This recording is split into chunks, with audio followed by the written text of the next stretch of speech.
And we are live for week 2. How's it going, everyone? It is the best day of the week. Football Sunday, week 2 edition. Great to see some of you already in the comments here early in the morning. We are just kicking off here in week 2. So much to get through on the live stream today. So we will waste absolutely no time getting to it. As usual, going to go game by game to kick off the live. Going to get to hundreds, if not thousands, of comments later on in the live. I probably will get to some today. If you have a start sit question relevant to the game I'm talking about, let me know, and I will try to prioritize getting to that a little bit earlier. Okay. Let me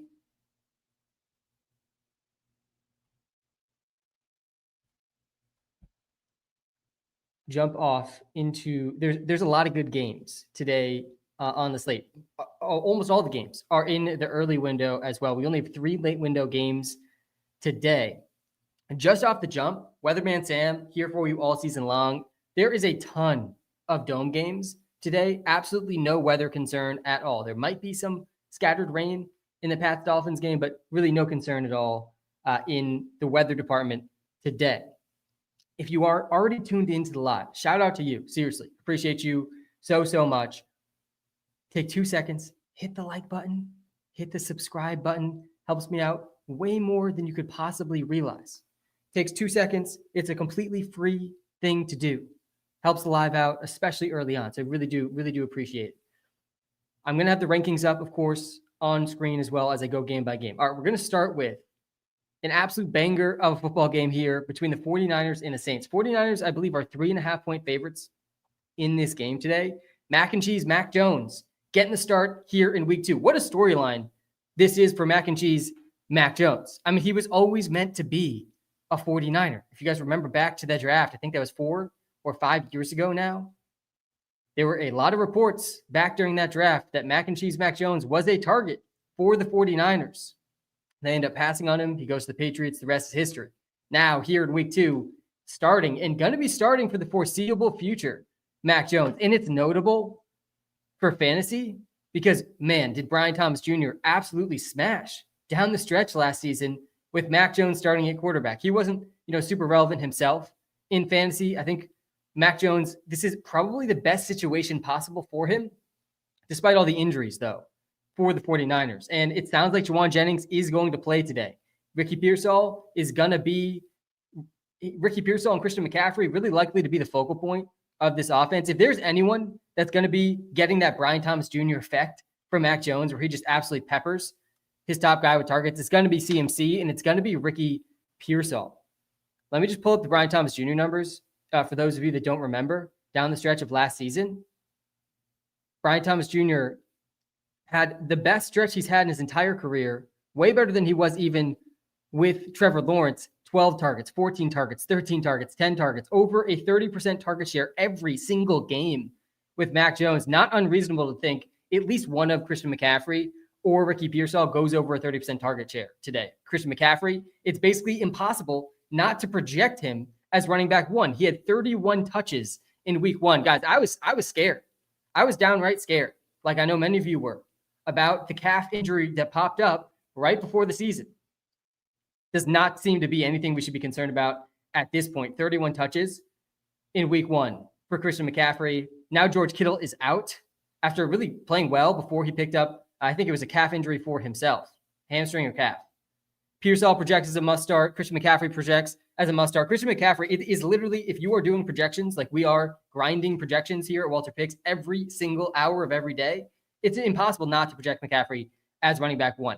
He had almost a 30% target share, guys, in week 1. Finishes as running back 3 in PPR leagues, doesn't score a touchdown because he gets 9 catches for 73 yards. I mean, he is a better wide receiver than most of the wide receivers. 29.4% target share, 10 targets. And he absolutely could get close to this again today. And he has a very, very good chance at a touchdown here against the Saints as well as a favorite, despite Mac and Cheese, Mac Jones starting. Pearsall looked great week 1, only had 4 catches, but 108 yards, caught a big one down the sideline. No reason to think he's not going to continue to be the focal point here, with Juwan Jennings still working back from injury, likely going to play, though. Juwan Jennings really not startable in this spot. I mean, this suddenly is a really consolidated offense. Saints, on the other hand, one of my big questions for them heading into week one, if you tuned into the week one Sunday morning live, shout out to you. Make sure you hit the like and subscribe button. Do appreciate it. It was, can the Saints scheme around Spencer Rattler? And I think the definitive answer in week one was yes, they absolutely can. Kellen Moore absolutely can scheme around Spencer Rattler. Juwan Johnson had the best role among all tight ends in week one, finishes as tight end 2 because he didn't score. 8 catches, 76 yards, but even beyond the production, it was the volume for Juwan Johnson. 11 targets, 27% target share, second in air yards. I mean, he's going to be a top 10 tight end this season, guys. I know we're going to get a lot of tight end start sits today between Juwan Johnson, Harold Fannin, Brenton Strange. Going to be a ton of them. I'm ready for them. I've been preparing for them. So we're going to answer those for sure. But Juwan Johnson, let me pull up the tight end ranks quick. Absolutely startable here in week 2, and he should be rostered in every single league. Almost came down with a touchdown at the end of last week too. Alvin Kamara on the borderline of must start. I do think his role was actually pretty encouraging in week 1. Still a little bit nervous about his end of season role, like we've seen in the past couple of years. He's over 30 now. The Saints are going to be out of playoff contention when it really matters most in fantasy. But he played almost 80% of the snaps. That was top 10 in the league. He ran 28 routes, but he only had 2 catches. He led all running backs in routes, second in routes. The only running back that ran more routes was Bijan Robinson. Jahmyr Gibbs ran less routes than Alvin Kamara. He had 10 catches last week. Kamara could have, a Bijan or Gibbs-like receiving role like we saw in week 1 from those guys. We didn't see it in week 1. Won't be shocked to see it here in week 2. Definitely a solid start in PPR leagues. And Olave is startable.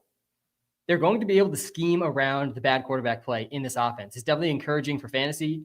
They played at one of the highest paces in the league too, also encouraging for fantasy. 13 targets for Chris Olave. Shaheed is definitely more of a dart throw. I've got a tough decision in one of my leagues. Rashid Shaheed, Brenton Strange, or Harold Fannin. I don't think that's an easy choice. I really don't. I've gone back and forth. I usually like to go to the receivers, but I do like Strange and Fannin a decent amount this week. All right, that's the 49ers and the Saints. I think we've already answered, can they scheme around Rattler? And Mac and Cheese Mac Jones, I think, can sustain some fantasy relevance for CMC and Pearsall. I think the 49ers take this one, but don't feel strongly about that. Wouldn't be surprising to see Mac Jones completely plummet here. All right, next game is the Jaguars and the Bengals. And I don't think there was a game I was more excited for than the Jaguars and the Panthers last week. And the Panthers side of that game obviously really stunk. Now we get the Jaguars in a spot against the Bengals, though. The Bengals had -1 total yards on offense in the second half last week. I mean, a really, really strange game for the Cincinnati Bengals. And I don't think there's any reason not to expect them to bounce back here in week 2. We still have Jamar Chase as wide receiver 1, coming off one of his worst fantasy games we've seen. 4.6 points, only 2 catches for 26 yards. Still a 22% target share. Again, a really strange game for the Bengals last week that I don't think is going to be reflective of future weeks. Joe Burrow, Jamar Chase, T. Higgins, all absolute must-starts. And Brian Thomas Jr. himself, I think, will bounce back in this spot as well.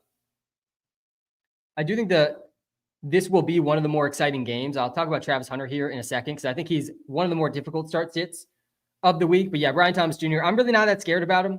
1 catch, 11 yards. He did score a rushing touchdown, absolutely saved his fantasy day with a rushing touchdown last week. Let me pull up the wide receiver ranks here. Let me know in the comments too what rankings you guys want to see next.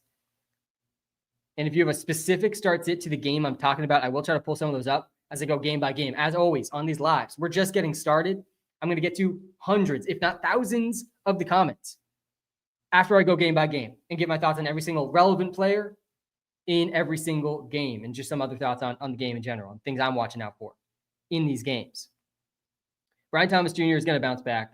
I would have no fear, absolutely no fear starting him. I think he's absolutely a must start here in week 2. We have him as wide receiver 8. Wouldn't be shocking to me to see him finish as wide receiver 1. And part of the reason I think he could finish as the wide receiver 1 here in week 2 is they're going to be trailing against the Bengals, unlike they were against the Panthers. I think this is going to be a lot more of an interesting look into the Jaguars offense than last week because they were leading that entire game. The Panthers offense was completely sputtering. We'll get to them when we get to their matchup today.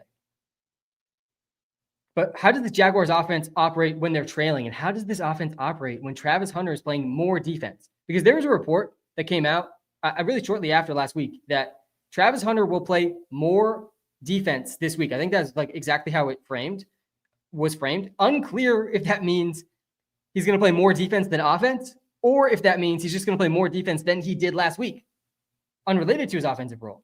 And to me, I think it's actually the latter. I think Travis Hunter will play about the same amount of offense this week as he did last week. And it depends how you're interpreting this quote. He played 63% of snaps. Last week, still had a solid 28% target share, led the team in target share. He was playing out of the slot almost entirely. I think if I go to the summary tab here, 64% of his snaps from the slot. That was wide receiver 13 in the NFL. And a lot of these guys were not playing as many snaps as Travis Hunter. I mean, he had one of the best slot roles in the league in week 1, and he produced right away. 9.3 points, no touchdown, but he wasn't getting deep targets down the field, only 59 air yards. That was almost outside the top 50 in the league. He's a guy I'd prefer to bench in week 2, but he is startable in a lot of spots. I think some really tricky start sits. I prefer some of the guys we have ranked behind Travis Hunter right now, I think are a little bit safer than Travis Hunter, but Hunter has got a really high ceiling. And then we got Travis Etienne, who was the running back 6 in week 1, didn't score a touchdown, but had 143 rushing yards. That was only behind Derrick Henry. Had a couple huge runs.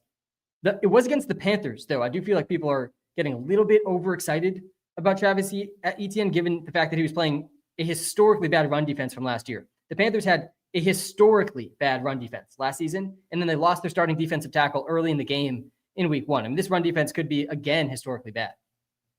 Still, though, the role for Travis Etienne was great. Tank Bigsby gets traded after week 1. That is really points to every single running back on this team now. Etienne, Tootin, and LeQuint Allen. All these guys, like their week 1 roles, that's their floor heading into week 2. So obviously a good start here for Etienne. I think he's being a little bit overhyped, though, at the moment, given the matchup from week 1. Not a bad matchup here in week 2, though, for Travis Etienne. I am very excited, though, about Bashal Tootin and LeQuint Allen heading into week 2. LeQuint Allen, I noted as a super deep sleeper in the draft guide this year. He led all running backs in receptions in college last season. And Bashal Tootin has 99th percentile size adjusted speed and is also a good receiving back, though they didn't really use him as a receiver in week 1. I think both those guys will be very relevant in fantasy with a Travis Etienne injury. And I think at least one of them is going to have relevance week to week as well, even without an Etienne injury. And then, of course, we got to just touch on Brenton Strange, who I think was one of my biggest bets of the entire season. The late round tight end bet in fantasy this season is looking unreal after week 1. You never want to celebrate too soon. I really can't stand the week 1 victory laps. One of my least favorite things every season is the week 1 victory laps. I mean, there's so much of the season left, guys. Victory lapping after week 1 is insane. But it's hard not to feel good about Brenton Strange cashing for us with the free player prop of the week in the first drive of the game. Cashed his player prop line last week. Schemed 3 catches in the first drive. Really didn't do much the rest of the game. If Travis Hunter does end up playing less offensive snaps, though, I do think that's going to be kind of encouraging for Brenton Strange. I believe he actually had, if I pull up the slot right here for Brenton Strange, 17% in the slot. I mean, he might be the number 2 slot guy for the Jaguars after Travis Hunter.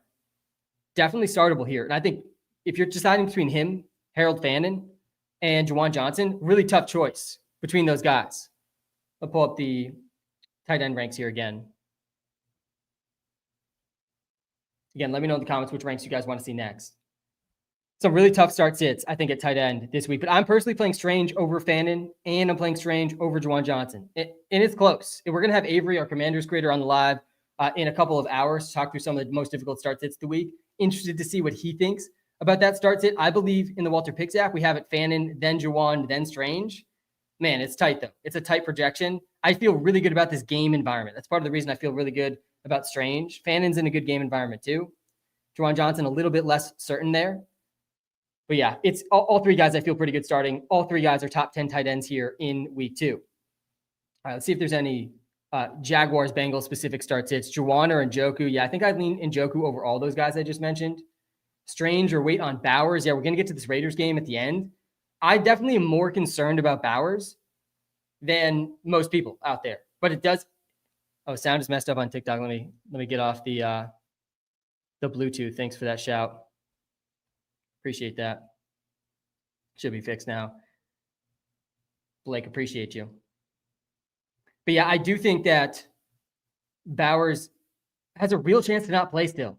Pete Carroll's historically like really, really unreliable when it comes to coach speak, but he did just straight up say he's going to play. He basically said he's going to play. So I lean towards you kind of have to wait on Bowers at this point, though I am nervous if he's at 100% or if there's still some risk he's going to play. If you do have Michael Mayer on the bench, I think that is ideal. I think that's ideal. All right, I see some people asking for running back ranks, so let me pull these up. We did just talk through Travis Etienne, who's definitely a solid start. Definitely a solid start here in week 2. I think that the Bengals win this one. They go 2-0 to start the season. And we see a big Burrow, Chase, Higgins bounce back here. You'll see that in my DFS lineup coming up later in the stream. I'm going to get to the free player prop. We went 2 for 2 in week 1, still at 65% over the last 2 years.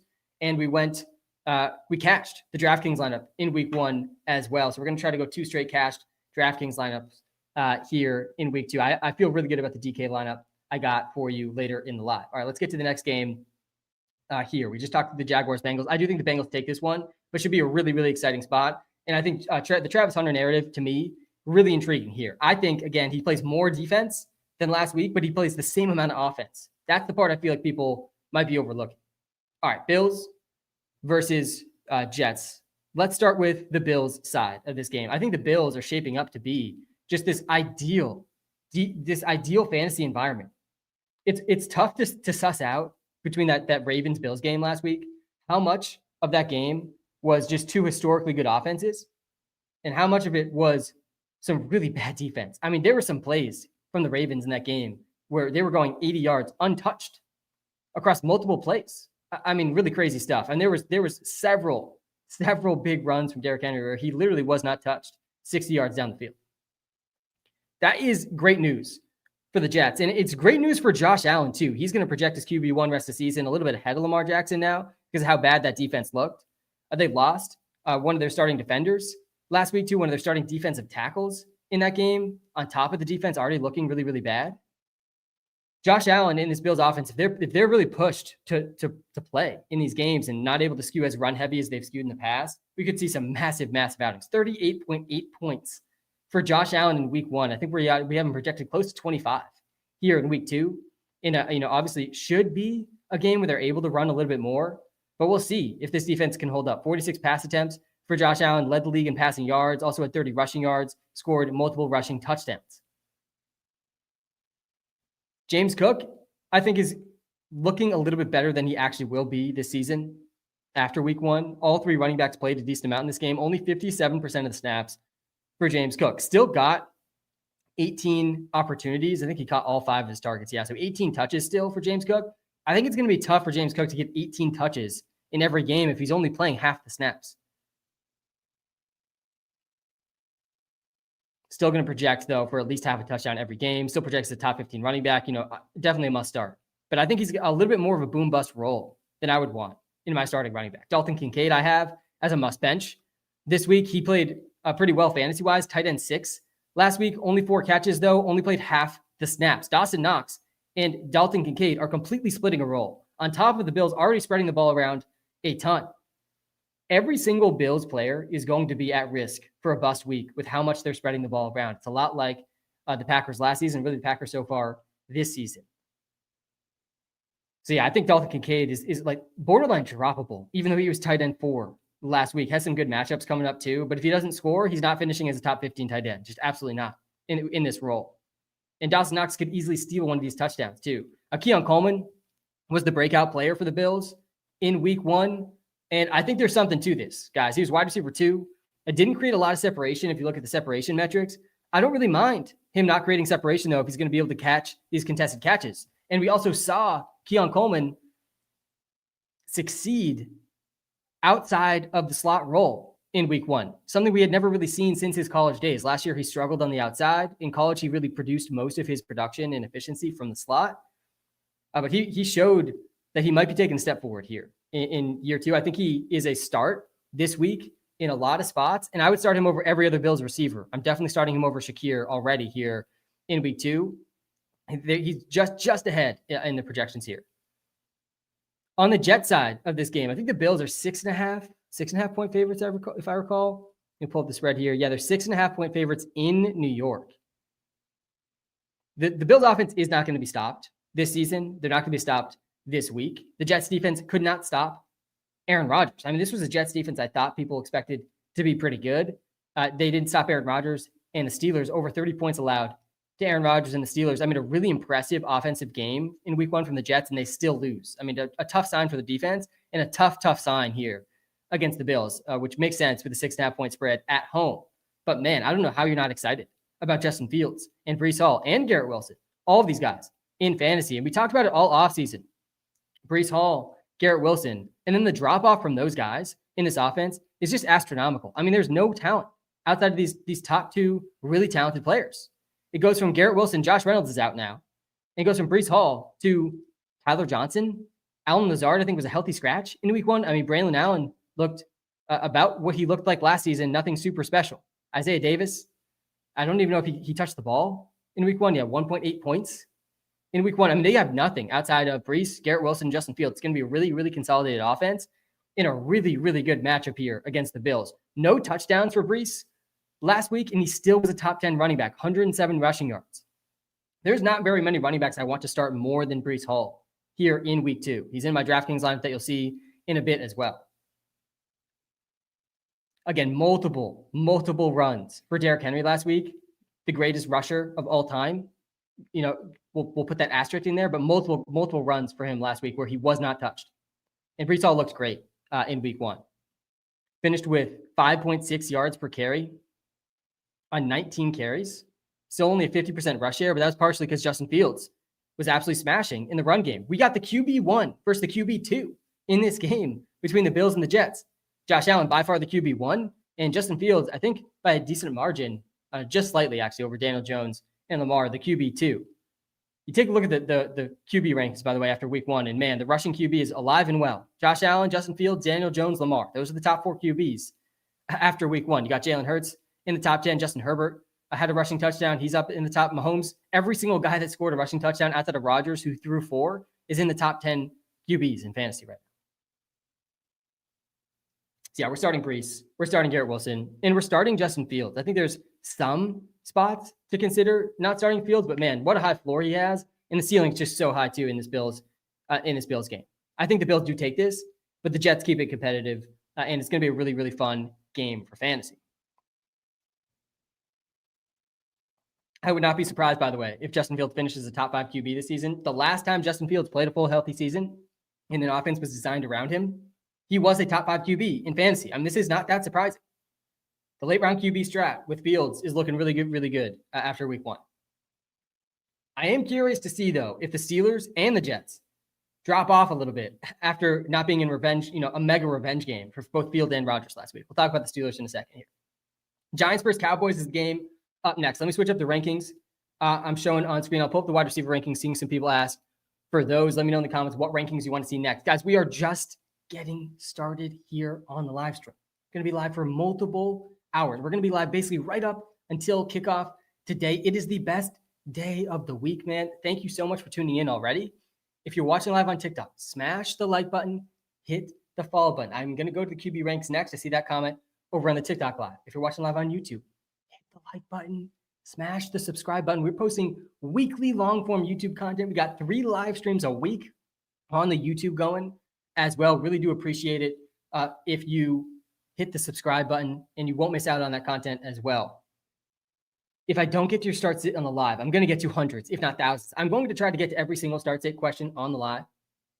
But if I don't, the best place to go is the Walter Picks app. And I'm actually going to prioritize today the start sit comments that let me know what the Walter Picks app says first. Because a lot of what I do on this live is I look up in the Walter Picks app what your start sit is, and I'm still going to do that. But you, for free, whether you're a premium subscriber or a free user in the Walter Picks app. By the way, there's a free 7-day trial in the app right now, so absolutely no reason to not be on a premium subscription trial at a minimum. But even if you're using the app for free, you can see the projected points.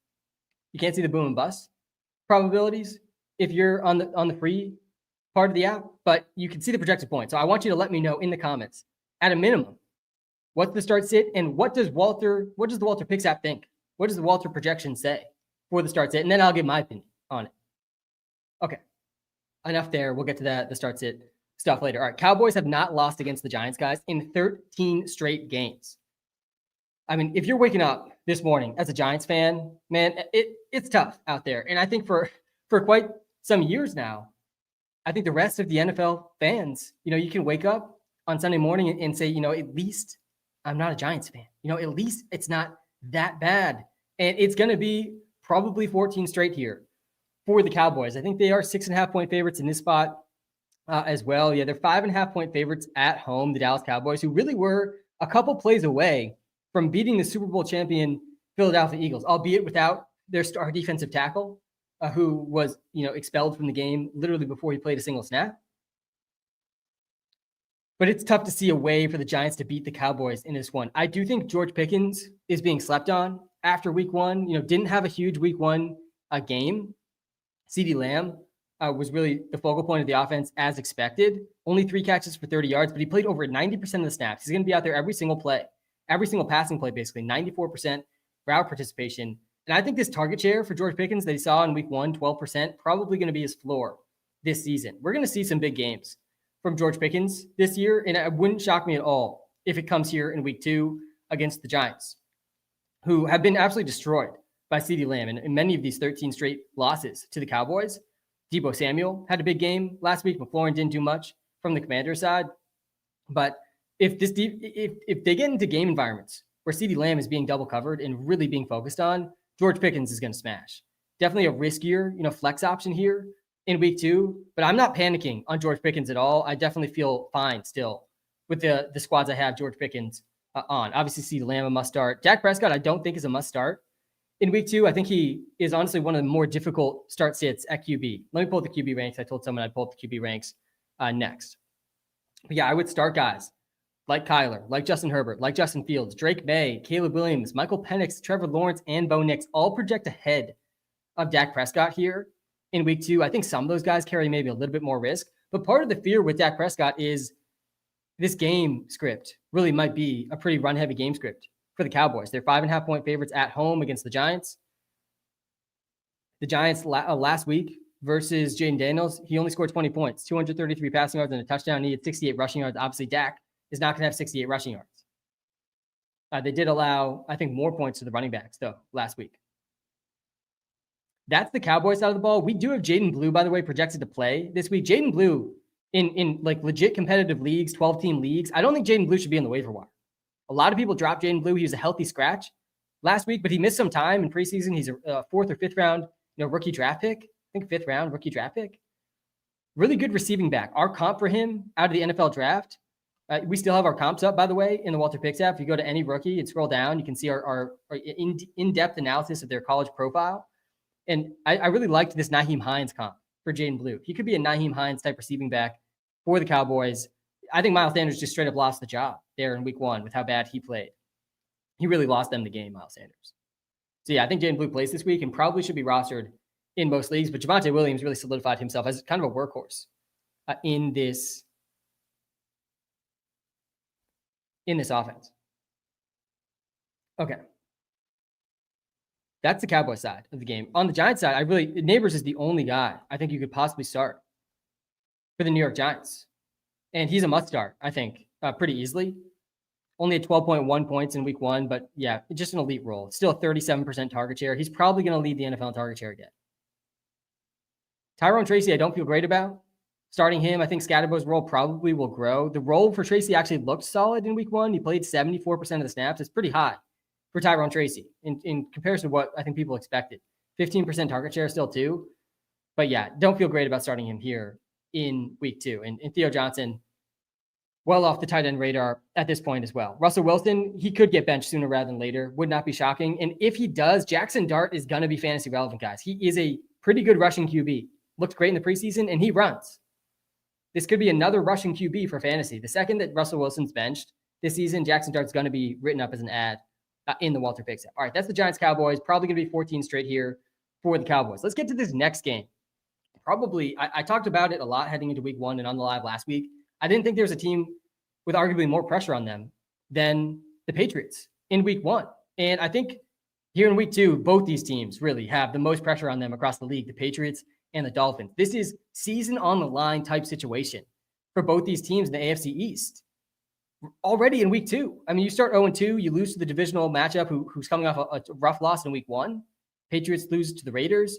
Dolphins get absolutely obliterated by Daniel Jones and the Colts. I mean, one of these teams is going to be really on the hot seat. And I know a lot of people think it's going to be the Dolphins. The Dolphins are actually favored in this game. They're favored by 1.5 points playing at home. So the betting markets really think this is a toss-up here between the Dolphins and the Pats. Achane was the only guy you really wanted to start in week 1 from the Dolphins. Still finished as running back 11. Had an absolute heroic touchdown on 4th down. It was like a 4th and 9, 4th and 10 in the red zone. They run a running back screen, swing pass to Devon Achane, who just steamrolls 3 defenders and somehow miraculously scores. Otherwise, the Dolphins wouldn't have even had a touchdown in that game. Only 3 catches for Achane in this one, but he did in only 7 carries. I mean, they weren't able to establish a run game at all, though, and they were not sustaining drives at all. Still 16.5 points thanks to the touchdown, though, for Achane. The snap percentage was encouraging, though, 73%. Ollie Gordon barely played. Achane projects pretty easily as a top 10 running back. Both him and McCaffrey seemingly put away the calf injury concerns in week 1. The 2 receivers here for the Dolphins, Tyreek and Waddle, I expect to see some start-sits with them here in week 2. I'm actually pretty excited about Tyreek Hill in week 2. He's he didn't actually make it into my Draftkings lineup, but I do have some Draftkings lineups out there with him. The Patriots guys got destroyed in the secondary last week by the Raiders. I mean, it was Jacoby Myers, Trey Tucker, and Thornton and Jack Besh. They combined for 219 yards last week versus the Patriots. That doesn't even count for Brock Bowers going over 100 yards too. Michael Mayer got involved as well.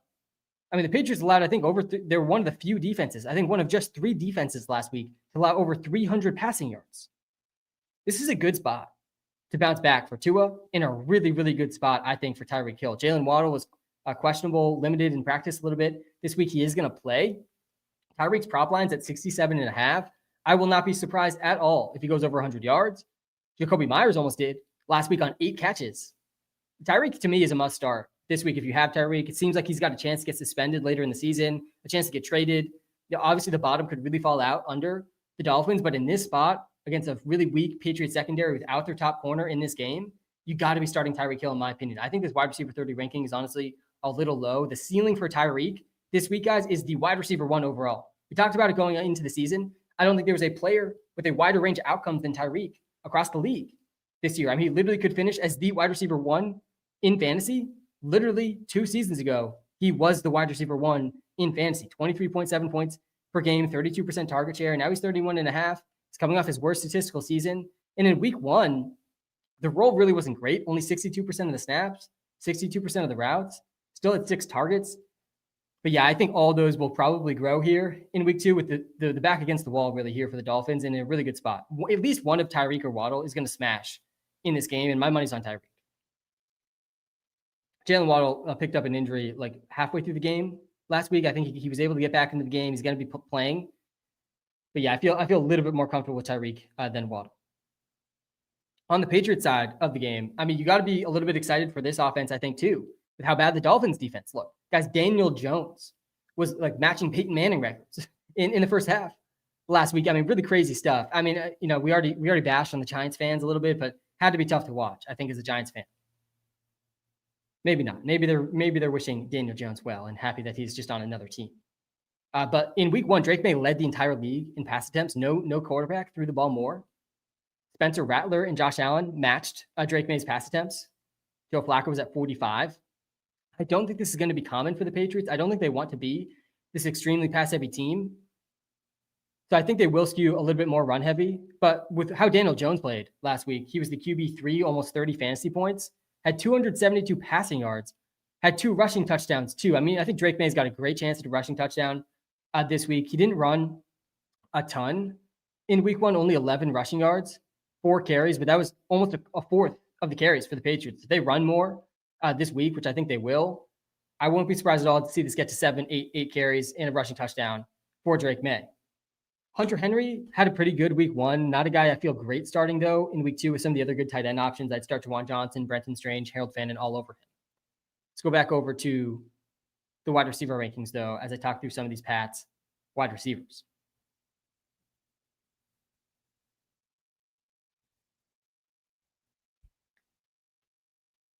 4 catches for 66 yards, no touchdown for Henry. The guy that I'm most excited about here, though, for week 2, Trevion Henderson, the breakout's incoming. I mean, all the writing is on the wall. It couldn't have been more clear before the season, before the preseason, where the Patriots, for some reason, were having their most explosive offensive player return kicks in the preseason, just so his fantasy price would skyrocket, and I'd have to take him in the 3rd round instead of the 5th round. Shout out to the Patriots for that. But I mean, it was clear as day in week 1 who the most explosive player on this offense is and who the better running back on this team is. And there's already been all these reports coming out from Mike Reese, a really close to the Patriots beat reporter, that the roles are going to be a bit different here in week 2. The roles are going to be a bit different here in week 2 between Trevion Henderson and Ramondre Stevenson. Only 35% of the snaps for Henderson. I'd guess that this is over 50% here in week 1. He only had 5 carries for a 27% rush share. I would guess this is close to 50% and over 10 carries here in week 2. He did have 6 targets, which was the 5th most in the league. This is the exact reason we were drafting Trevion Henderson, by the way. Look at the names that he's up at the top here with: Jahmyr Gibbs, McCaffrey, Dylan Sampson at 8 targets, Bijan, and then Henderson. And man, I cannot believe Tyler Beatty. I'm calling him Beatty. Tyler Beatty is on this list. Yeah, Zane, happy to do this. And it won't be the official prop of the game, of course. Prop of the week. I do have an official prop of the week to share later. If I were to just run through the games I've already touched on really quickly, just to shout out the props, since I do have some of the props memorized in my head. I think the Pearsall prop in the 49ers game is probably my favorite. I think the Brenton Strange prop in the Jaguars Bengals game is probably my favorite. Bills Jets, I think, is the Breece Hall prop line, the rushing plus receiving. If that game gets away from the Jets, might be a bit safer to go rushing plus receiving for Breece, but I think both will hit. Giants versus Cowboys, I like the George Pickens line in that one. Patriots versus Dolphins, I think I lean towards the Trevion Henderson line or the Tyreek Hill line. I was just talking through both those guys. But yeah, I want to start Trevion Henderson this week as well, especially in PPR leagues. And Mondre's a must bench. And then the receivers here, I think, are pretty tough to start as well. I'm talking the yards props for all those ones that I just mentioned. Jared, I will have the DraftKings lineup up here in a second. I've already made some references to it, but I'm going game by game here first. Shout out to everybody in the live stream right now. Seriously, it's the best day of the week, and I look forward to these lives all week. Man, I prepare for them all week. Got so many notes still to go through, a ton to get through. We're going to get to so many comments, I promise, on this live too. We got our Commanders creator, Avery, who's been posting a lot on the Walter Picks account this season. He's going to be joining us later in the live too to give some of his must starts and help me answer some of the most difficult start sits of the week. All right, that's the Patriots Dolphins game. I think the Patriots take this one, but yeah, I'm not sleeping on Tyreek, and I think the Trevion Henderson breakout is coming. Both these defenses looked awful, really awful in week 1. The Patriots defense wasn't terrible against the run, but man, I mean, over 300 passing yards of Geno, not a great look without Christian Gonzalez. All right, the Bears versus Lions. Both these teams kind of have their backs against a wall as well. Not so dissimilar, honestly, a little bit less so, but not so dissimilar to the Patriots Dolphins situation. Let me switch over to the running back rankings here as I talk through this one.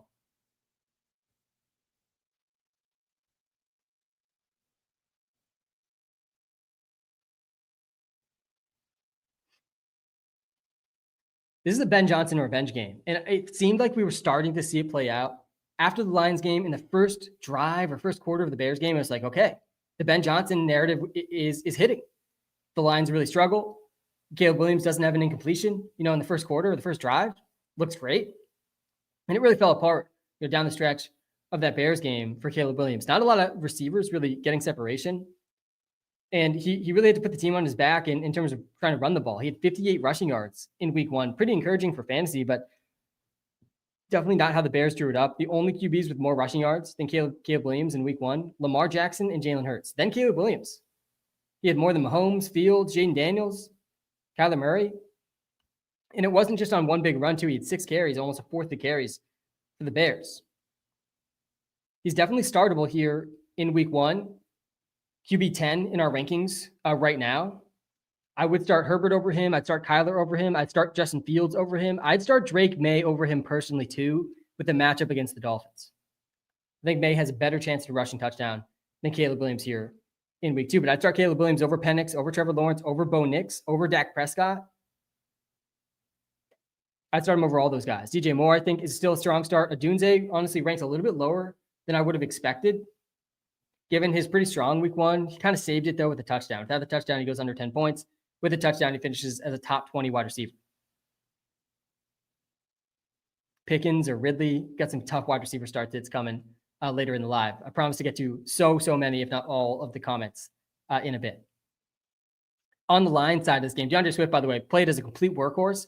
Last note here on the Bears, 80% of the snaps for DeAndre Swift, 60% route participation. He had the 4th most snaps in total among all running backs. He had 5 targets, 17 rushing attempts, and a really strong role.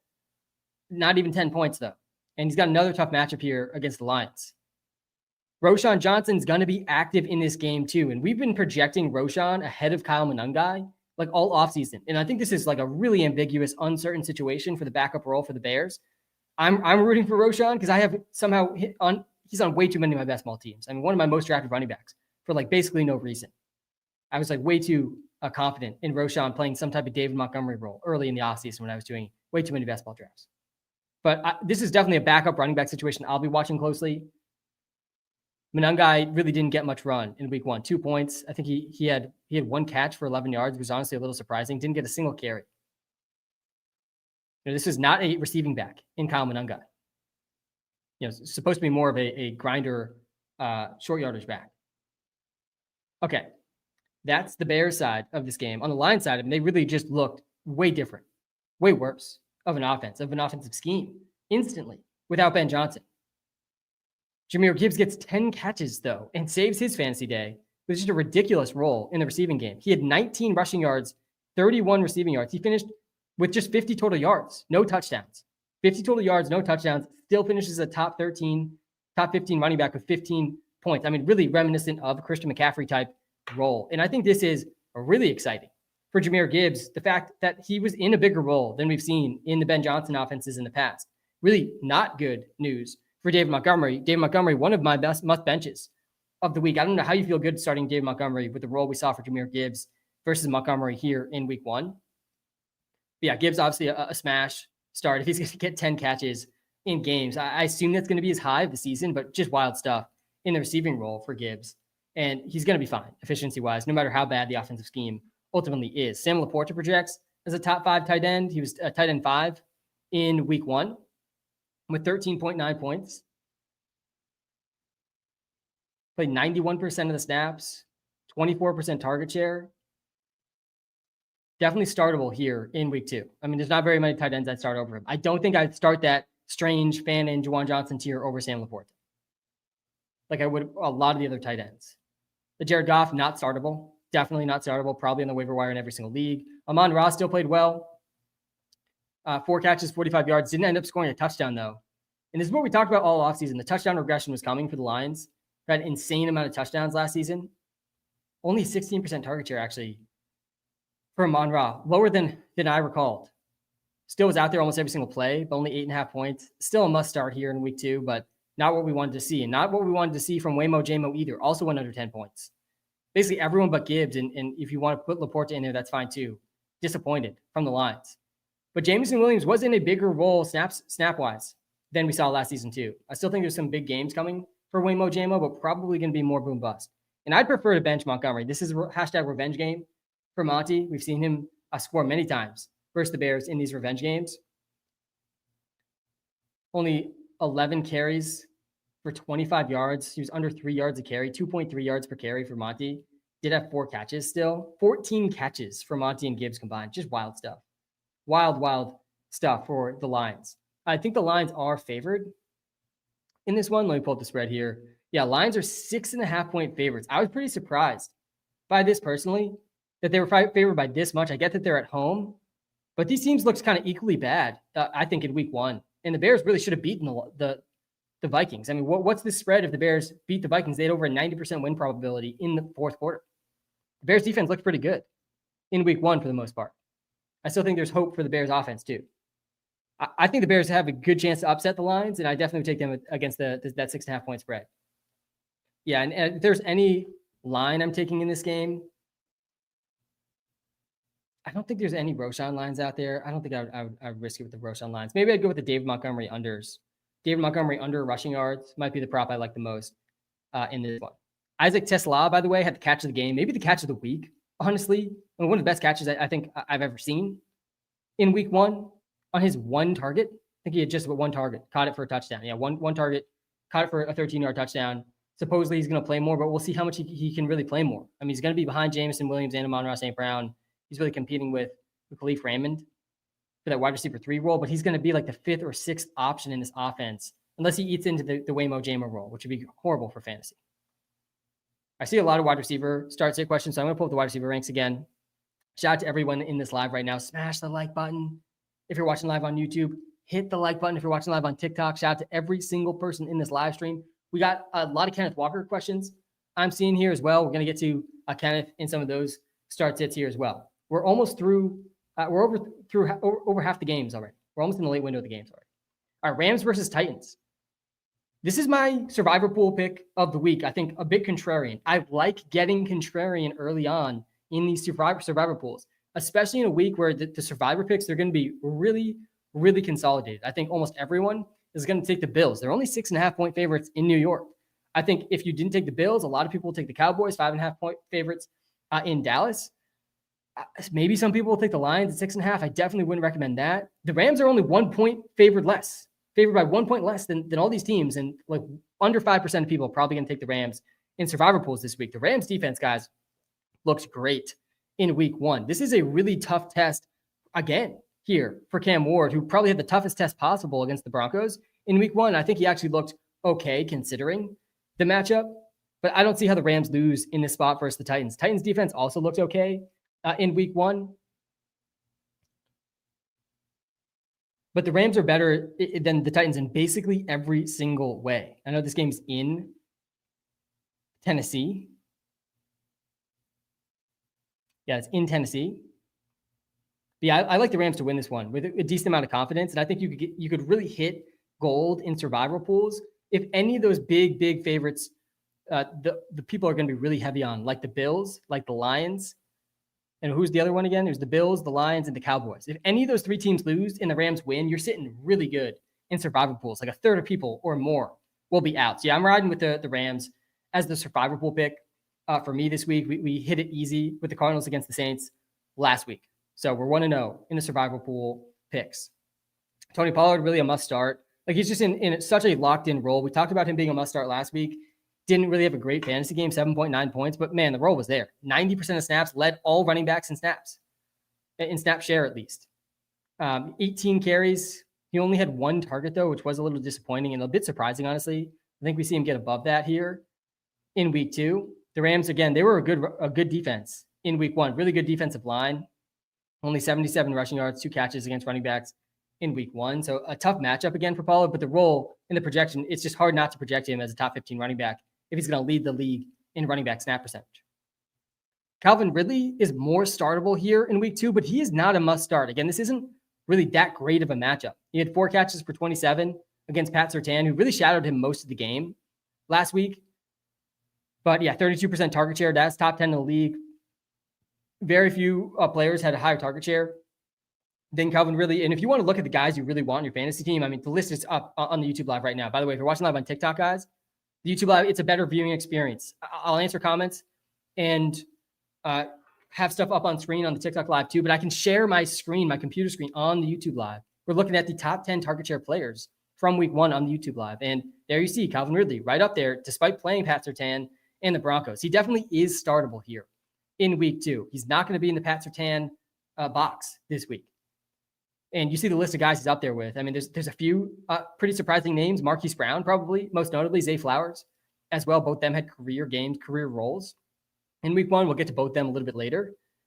And man, JSN, the target share for JSN was just out of this world. But he's up there with CeeDee Lamb, Garrett Wilson, Puka Nacua, Malik Neighbors, Justin Jefferson, Drake London, and there you got it, Calvin Ridley. And he's probably going to be right up there on this list all season with the receivers that the Titans have. So I think there is definitely a ceiling here for Calvin Ridley. He projects as a top 25 wide receiver in the Walter Picks projections right now. On the Rams side of the game, I mean, you're starting all the studs. You're starting Puka, you're starting Kyren, and you want to start Devontae Adams in most spots as well.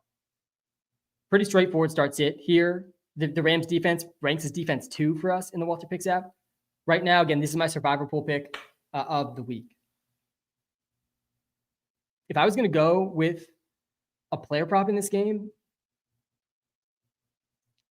I think I'd probably take the Devontae Adams or Puka receiving yards line. At least one of these guys will hit this line in this game.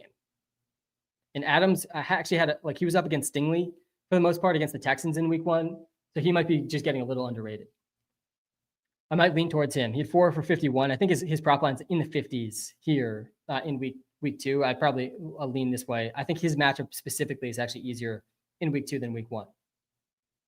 All right, that's the Rams-Titans game. For the Browns and Ravens game, let's get to this one next. I'll pull up the QB rankings now. I'm seeing some QB start sits on the live. Let me know in the comments what rankings you want to see next. We are over halfway through the game-by-game portion of this live. We got the Draftkings lineup coming up here momentarily. We got the official free player prop of the day. I'm giving my favorite prop in each game as I go through each game.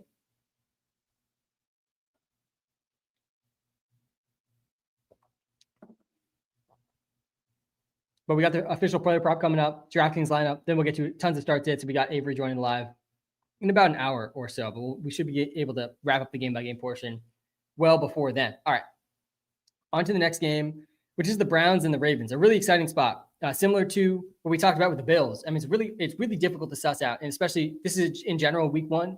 It's tough to suss out how good the offense was versus how bad the defense was, but especially in this Ravens-Bills game, because we know these offenses are both historically good offenses. I mean, really watching that Bills-Ravens game, it felt like I was watching an entire different league of teams.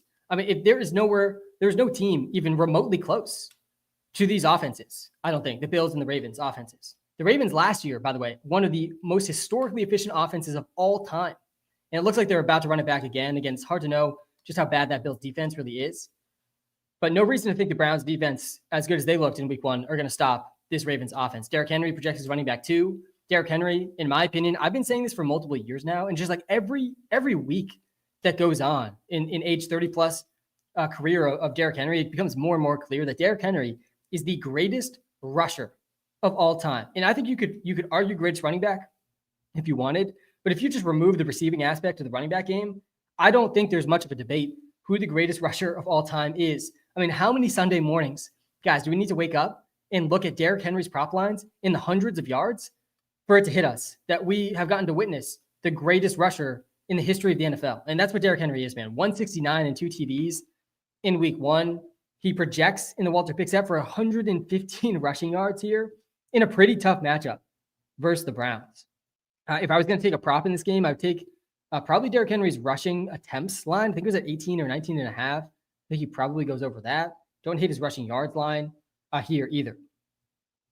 So he's a must start and just an insane week 1 performance from King Henry. Lamar ranks as QB3 in the app this week. Obviously a must start there too. Mark Andrews, I think, is actually more of a bench here in week 2. It's really tough to start him after week 1. The role was actually not terrible, but not as good as we would have thought with Isaiah Likely out. Isaiah Likely is going to be out again. 1 catch for 5 yards in it, insanely high scoring game versus the Bills. I mean, every single drive, touchdown. No offense was being stopped. Both teams went over 40 points in the game. And Mark Andrews plays 75% of the snaps in the game. He only runs 13 routes. He gets 1 target, catches it for 5 yards, 1.5 points, tight end 52 on the week, man. I'm starting Juwan Johnson over him. I'm starting Brenton Strange over him. I'm starting Harold Fandon over him as well. And this is why the late round tight end strategy made so much sense in fantasy. Was Mark Andrews really that much different than Brenton Strange, who's going 7-8 rounds later? Was Travis Kelce really that much different than Juwan Johnson? They really weren't that much different. It was pretty clear right away in week 1. On top of the Kittle injury, hurting those the early round tight end strategy too. I mean, the late round tight end strat is looking great. But I don't know how you feel good starting Mark Andrews. He still should have a decent chance at touchdowns. But man, a pretty disappointing role for him in production for him in week 1. Zay Flowers had the career best game in week 1, best game of his career. 7 catches, 143 and a touchdown, added 8 rushing yards as well. A 47% target share, but only 9 targets. Not all target shares are created equal. It's important to remember this when you look at the target share stuff. But a really incredible role for Zay Flowers. And I believe Bateman is questionable or out. A risky flex play, not at practice on Friday, undisclosed. I think Bateman's expected to play. We haven't projected in right now, but he'd had a pretty rough week 1 too, despite the high scoring game. 3 points, 2 catches, 10 yards. Not a lot of passing volume for the Ravens, and that might be the case in a lot of these games for the Baltimore Ravens. I think this will be a popular survival pool pick as well. The Ravens are 11.5-point favorites. This actually might be the most popular one. I might have skipped over the most popular one.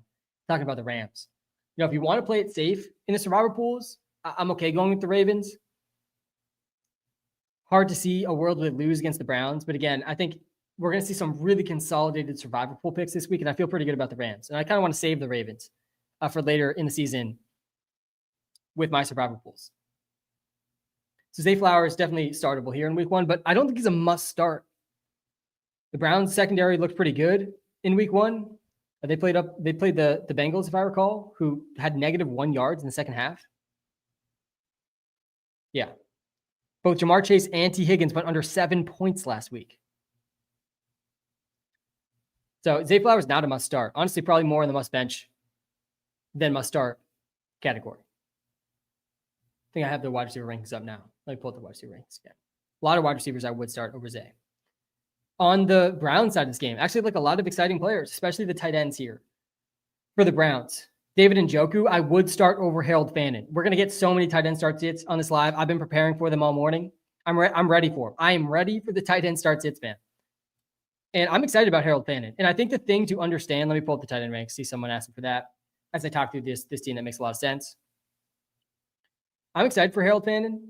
And I think the thing to really make sure you wrap your head around here with these two tight ends is they're playing a different role, really playing a different position. And Njoku is going to be fine. Harold Fannin is going to be fine, despite both these guys playing alongside each other. I think Fannin's ceiling is like astronomically high, though, if Njoku misses time. And then we get Fannin basically an every down role, kind of playing both roles to some extent. But Fannin is the slot receiver, guys, on this team. He is the slot wide receiver.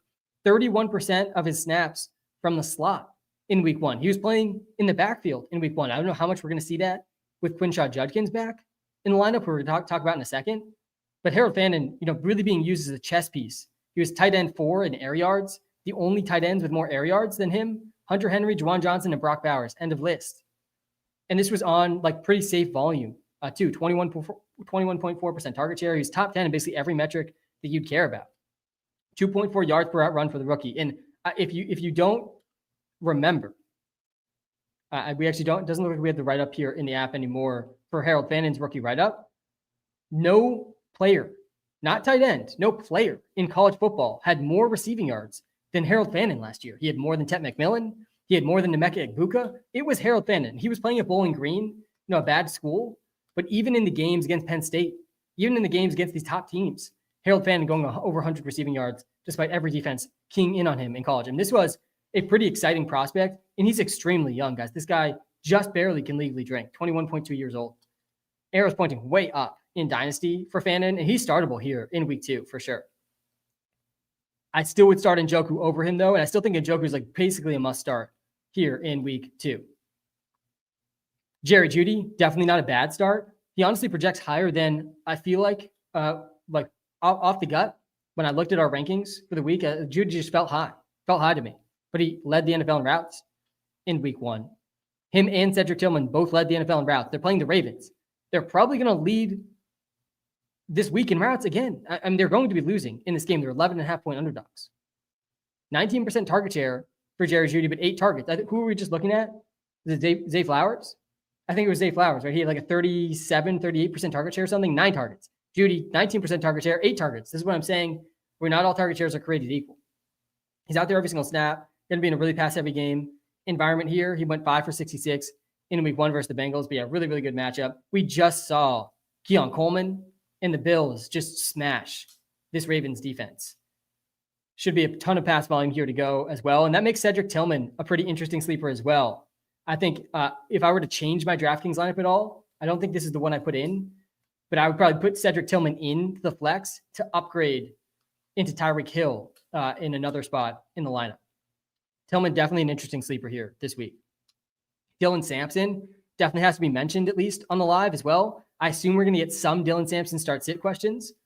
He had 8 catches for 64 yards. This was a little surprising because Dylan Sampson didn't actually catch that many passes in college, but he was playing at Tennessee, and Tennessee plays a really, really weird style of offense that makes it very difficult to really understand the players coming out of there.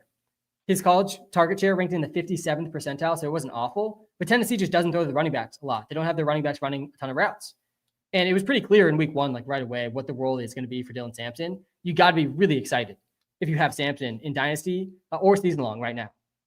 It was very honestly unexpected, in my opinion. Jerome Ford was the guy in the Nick Chubb role, and Dylan Sampson was the guy in the Jerome Ford role in week 1 from the past, at least. You know, those roles in the past. But yeah, 8 catches, 64 yards. He played 43% of snaps. I think we see a somewhat similar role for Sampson moving forward and this week, even with Quinshon Judkins back. And Jerome Ford is the one that's going to be droppable and completely unstartable, probably like 1 to 5 touches a week type role for Ford. I think he's going to be really the primary backup to both Judkins and Sampson. You know, he's going to be able to fill either of those roles if one of those guys goes down or misses time, like we saw in week 1. But I think Sampson and Judkins are going to be the guys for the Browns. Judkins being the rusher and Sampson being the receiving back. Was a top 10 running back here in week 1 with this role. 8 catches. I mean, only McCaffrey and Gibbs ahead of Sampson in the receiving game, in the reception rankings from week 1. I don't think he's going to get 8 catches every week, obviously, but a sneaky startable guy here in a positive game script. Let's just touch on Quinshon Judkins. So he's back. I think he still has a pretty good chance to get suspended this season, and you definitely want to be aware of that in fantasy. But I got to probably just take an L, I think, in the best ball streets with Quinshon Judkins. I was not drafting him literally at all for most of draft season. I did over 500 best ball drafts, guys. I know I'm sick. I'm sick human. I did way too many best ball drafts. Quinshon Judkins is on almost none of them. Almost none. Because I was really scared. I thought there was a really high chance of him being just a 0 the entire season. And you just can't afford that in best ball drafts, especially with where he was getting drafted. I did take a lot of Sampson because of my fear of Judkins. I had a decent amount of Jerome Ford as well. So I think the Ford stuff will be an L. Sampson seems like he's going to be W, but a fading Judkins might end up being a big mistake. Quinshon Judkins, make no mistake about it, really, really strong prospect, guys. His top comparable prospect for us, and we're really strict with these. We aren't just giving everyone, these elite prospect comparables. Nick Chubb was the top comparable prospect for Judkins. We make these before the draft, guys. We had his top comp as Nick Chubb before the NFL draft. Then he goes to the Browns in round 2. I think he went like 1 or 2 picks after Trevion Henderson, who he had more touches than in the same backfield in college. He's not as good of a receiving back as Trevion Henderson. I don't think he's going to have a huge receiving role in this offense, but he's also not a 0 as a receiver either, kind of similar to Nick Chubb. But yeah, a really, really efficient rusher in Quinshon Judkins. He's not going to play a role, like a big role here in week 1. He's practiced twice, guys. He missed the entire training camp. It's honestly impressive that he's even active for this game. I think that of all positions, running back is probably the easiest of any position, outside of maybe kicker or something, to just like step in with almost no practice reps. You just, you learn a very small portion of the blocking schemes and the run plays, and then you just go in for those plays. That's it. That's what we're going to see for Judkins here in week 2. Would be really shocking, honestly, if he got the ball more than even 5, 10 times. 10 times would be really, really surprising. But he's going to have a real role moving forward, and he's not a guy to sleep on, like a really, really talented rookie running back. Again, I think there's a decent chance he gets suspended, but you never know how long that's going to take in the NFL either. So yeah, definitely throws a big thorn in Jerome Ford's side. I think if I were to take a prop in this game, I would probably take the Jerome Ford under receptions. I think it's like plus 150 at 1.5 receptions. I mean, Sampson's clearly in the receiving role, and I think Ford's going to be off the field even more in this game because Quinshon Judkins is active. A lot of like receiving options all of a sudden for the Browns. And you're going to want to start these guys, the receiving options, for as long as Flacco is starting. All right, that's the Ravens-Browns game. A lot to get through there. Let's get to the next one here. We're almost through all the early window games, just 3 early window games left, and then we're into the late window, and then just a couple games from there. Seahawks versus Steelers. I'm calling my spot here that the Seahawks upset the Steelers today. The Steelers are 3.5-point favorites. And if I were to pick one of the teams, the Jets or the Steelers, to just like have a really big come down after week 1, the revenge game narrative there for Rodgers, revenge game narrative there for Justin Fields, the double revenge game in week 1, a lot of fun. It's going to be the Steelers who have a big come down playing an actually pretty good defense. There was not a single defense in the NFL with a higher pressure rate than the Seattle Seahawks last week, excuse me. The Seahawks returned their entire defensive line from last season, and it showed in week 1. They sacked Brock Purdy, I think, 3 times. Aaron Rodgers took a bunch of sacks as well. I mean, really not a very mobile version of Aaron Rodgers that we have right now. I think the Seahawks defense, a really sneaky play. I'm going to have them in my DraftKings lineup that I'm going to show in a bit. I'm playing the Seahawks defense in a few spots this week as well in season long. But yeah, I feel pretty good about the Seahawks defense and the Seahawks being able to upset the Steelers in this spot. I know there's going to be a lot of Kenneth Walker and Zach Charbonnet questions on the live today, and I get it. I mean, rough game for Kenneth in week 1, only 20 rushing yards, 3 catches for 4 yards. He had 24 total yards, only played 40% of snaps. This is not a startable player. This is not a startable role. I do think the spot against the Steelers, though, is a lot better than the spot versus the 49ers last week. We did just see Breece Hall smash for over 100 total yards against this Steelers defense. We just saw Justin Fields run crazy against the Steelers defense. So I think there's a ceiling here for Kenneth, but we just saw the floor, guys. The floor is rough. Not a guy that you need to be forcing into your lineup. And I'm probably going to tell a bunch of people to bench Kenneth because Zach Charbonnet is a real threat at the goal line. He's the one who stole the touchdown last week, had more total yards than Kenneth last week, played more snaps than Kenneth last week. Both these guys are going to play. It makes it really messy for fantasy. I don't really want to start Sharp either because he's going to be a touchdown-dependent guy. Again, a better matchup for him too, though, this week. So, I mean, both guys, I think there's a ceiling, but the floor is really rough in a pretty 50-50 split. Jackson Smith and Jigba, guys, he should have been a first-round pick in fantasy or an early second-round pick. And he was one of my favorite round 3 picks in all of fantasy. I have him in a bunch of spots. A lot of Walter Pick subscribers have Jackson Smith and Jigba. He's one of the most rostered players among the entire Walter Picks app subscriber base, which we'd love to see after the week 1 roll. 9 catches, 124. Only played 77% of snaps, but had 60% target share. This is one of the highest target shares I've seen in my entire life. I mean, it's really rare to see target shares north of 40%. We saw 4 of them in week 1, but we saw 1 get close to 60%. Guys, he had 90% of the team's air yards. I mean, this is kind of crazy to wrap your head around. Every other target that went to any other player, which was 40% only of the targets, they were just all at the line of scrimmage. They all went nowhere. I mean, he was the entire passing game. Yeah, JSN, he really should be in this Brian Thomas Jr., Drake London tier of receivers. And it was pretty clear right away in week 1. The Puka Nacua tier, that back end of round 1 receiver tier, where Neighbors was getting drafted. I'd still probably take Neighbors over him.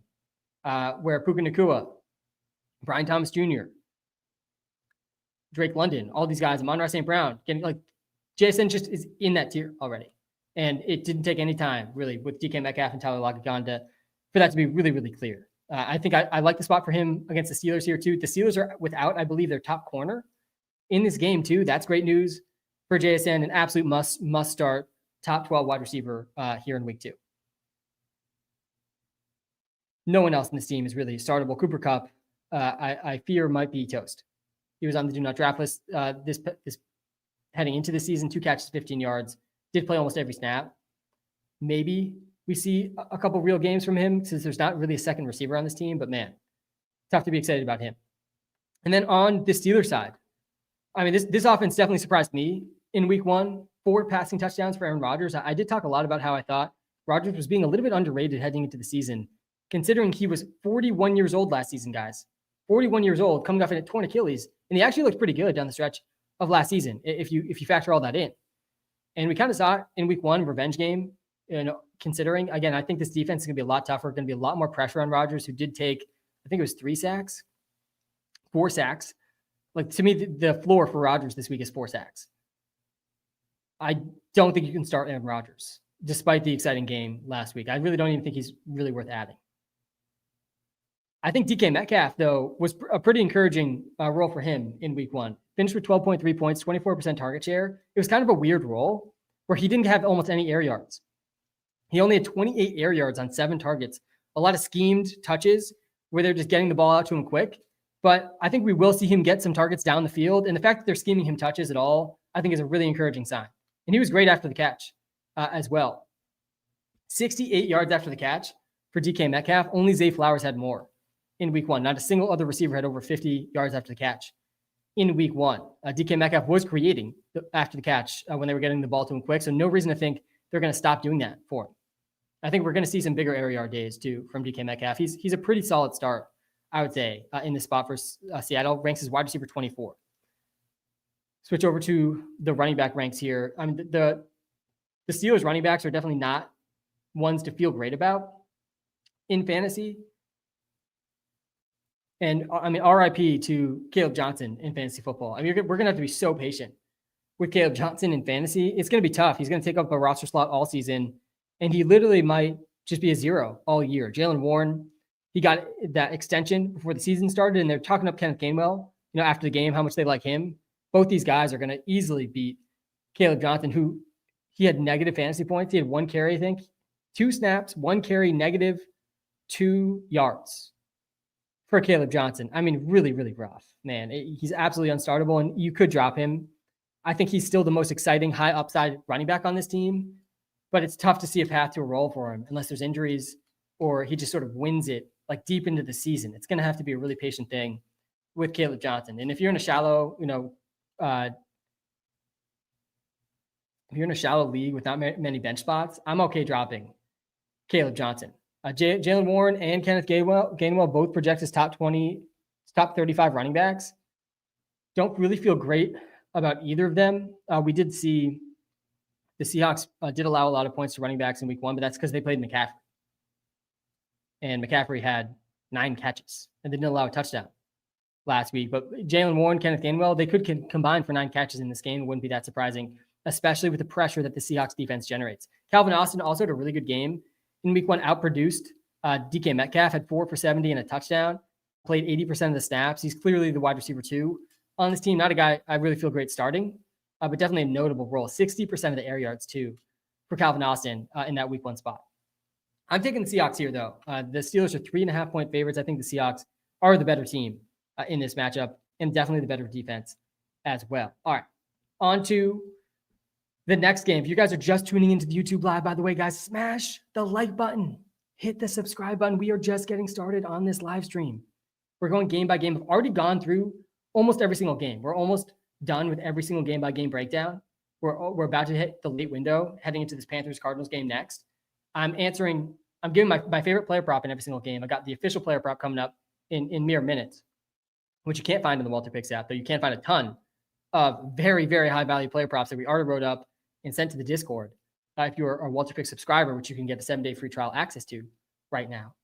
But shout out to everybody in the live right now, guys. Seriously, it takes 2 seconds to like the live, subscribe to the channel so you don't miss these lives and the content we're producing in the future. Helps me out a ton. We're going to get to hundreds, if not thousands, of the comments here momentarily as well. All right, so this Panthers-Cardinals game, I mean, Bryce Young is just absolutely teetering. It didn't take long. I got Bryce Young in the 32-person fantasy league, 32 creator league at Walter Picks, and I almost already want Andy Dalton to start, who I have him handcuffed with in the 32 league. Somehow he saves his game with 10 points because Chuba Hubbard bailed him out with a touchdown, and he had 40 rushing yards, which was 8th most in the league. But man, this looked a lot like the Bryce Young of old. 51% completion percentage, 4.4 yards per attempt. Those are both bottom 3 in the NFL. The Cardinals defense didn't look bad either in week 1. It's going to be a short leash, I think, for Bryce Young if this continues for very long. Absolutely unstartable and teetered. Tet McMillan, on the other hand, I think is a borderline must start here in week 2. 11.8 points. Still, despite how bad Bryce Young looked, I mean, Tet McMillan was making plays and clearly the top receiver on the team as expected. Every single volume metric looked good. Top 20 in targets, target share, air yard share, and targets per route run. Top 20 in all of those in his first NFL game. Pretty encouraging sign and borderline must start Tet McMillan here in week 2. The Cardinals are favored in this game by 6.5 points, another 6.5 point favorite game here. Panthers probably going to be playing from behind, should skew to a more pass heavy game approach. Chuba Hubbard, pretty encouraging role, honestly. In week 1, he did save his fantasy day with that receiving touchdown I mentioned earlier, but he played 67% of snaps, and he actually played a bigger receiving role than I expected with Rico Dowdle still in the mix. Rico Dowdle did play a bit of a receiving role, but Trevor Etienne barely played at all, and half the receiving role really still went to Chuba Hubbard. Still 5 targets, top 10 in the league. If he keeps up this role, I think he's going to end up producing at the cost it took to get him in fantasy drafts. The only thing to note, other thing to note here is Jatavion Sanders is like the slot receiver for this team. Hunter Renfrow played a decent amount too, but a 51% slot rate for Jatavion Sanders. Only Kelsey and Ertz played in the slot more than Sanders in week 1. And he played 61% of the snaps. Like basically when he was out there, he was playing a slot role. Didn't do much with it. 4.7 points, but felt notable at a minimum. On the Cardinal side of this game, I mean, let me go to the tight end ranks again really quick, because Trey McBride is really in a tier of his own here in week 2. I mean, it goes Trey McBride, and Bowers would be in that tier with him if it wasn't for the injury, but I really think he's in a tier below McBride with the injury concern. He might not play, and even if he plays, Brock Bowers might not be at 100%. Brock Bowers already wasn't in an every down role in week 1. I mean, some of the people that were scared about the preseason usage for Brock Bowers, I feel like were validated a little bit in week 1. We'll get to Bowers in a second when I get to that game. But McBride is really looking like he's going to separate himself from the rest of the tight ends. Kittle obviously got hurt. 6 catches for 61. Of course, McBride gets tackled at the 1 in week 1. All this guy needs to do to be a league-winning tight end is score some touchdowns. He scored 2 touchdowns last season. One of them was a rushing touchdown, despite leading the league in all volume metrics. Top 5 in targets and target share. In week 1 at 9 targets. He was right up there. Tyler Warren, Laporta, Fannin, and Jawan Johnson. Man, Kyle Pitts, Brock Bowers. Where you're in Hunter Henry, all the guys with at least 8 targets in week 1. But you're getting a wide receiver 1, essentially, in your tight end slot. In a good matchup. James Conner and Trey Benson, both in a great spot here. Kyler Murray definitely startable as well. You would start him in a lot of spots unless you have one of the really elite options. Think Kyler versus like a guy like Justin Herbert. Pretty tough call, honestly, but I'd lean towards Kyler with the rushing that we saw from week 1. But man, I really don't want to bench Justin Herbert. We'll get to that game again in a second. James Conner is really a must start in this matchup. See some people asking for the running back list. If I were to take a player prop in this game, I'd take the Trey Benson rushing yards line. We took this one in week 1. If you were premium subscriber in the Welter Picks app, he had 69 rushing yards. His prop line was in the 20s. He beat this prop in a single carry. Clearly going to be somewhat more involved here in year 2. Trey Benson played 33% of the snaps. That was more than almost every single game last season. And he saw 8 carries. If he gets anywhere near 8 carries, 5+ carries for Trey Benson, he's going over the 35 rushing yard line that he has. And he could easily do it in just one of those carries. So yeah, I'd probably take his rushing line of all of these. Marvin Harrison Jr., also a really encouraging start. For all of the negativity around Marv, it felt like he was getting overlooked. 1, how insanely high the expectations were for him in year 1. And 2, he was actually a pretty good touchdown scorer in year 1 too. Over a 12% touchdown rate as a rookie, and he showed that right away in week 1. Scored a touchdown on 5 catches, 71 yards, finishes as a top 12 wide receiver.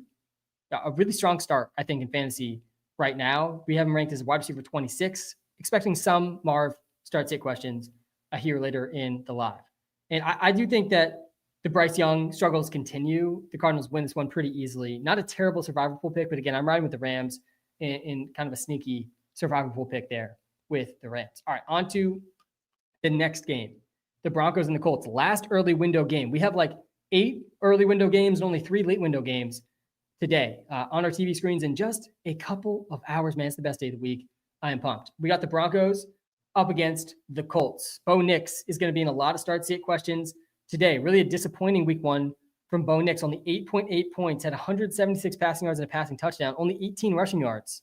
He threw the ball 40 times, too. That was 6th most in the league. If I told you before week 1, hey, Bo Nix, he's going to be top 6 in pass attempts in week 1, and he's going to run the ball 8 times, too. That's top 5 in the league.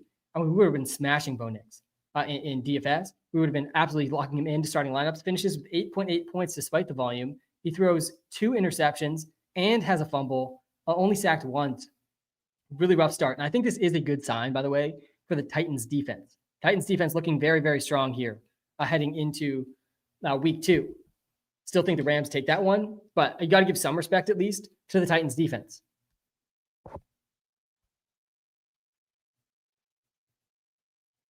But Bo Nix is not a must start here in week 2.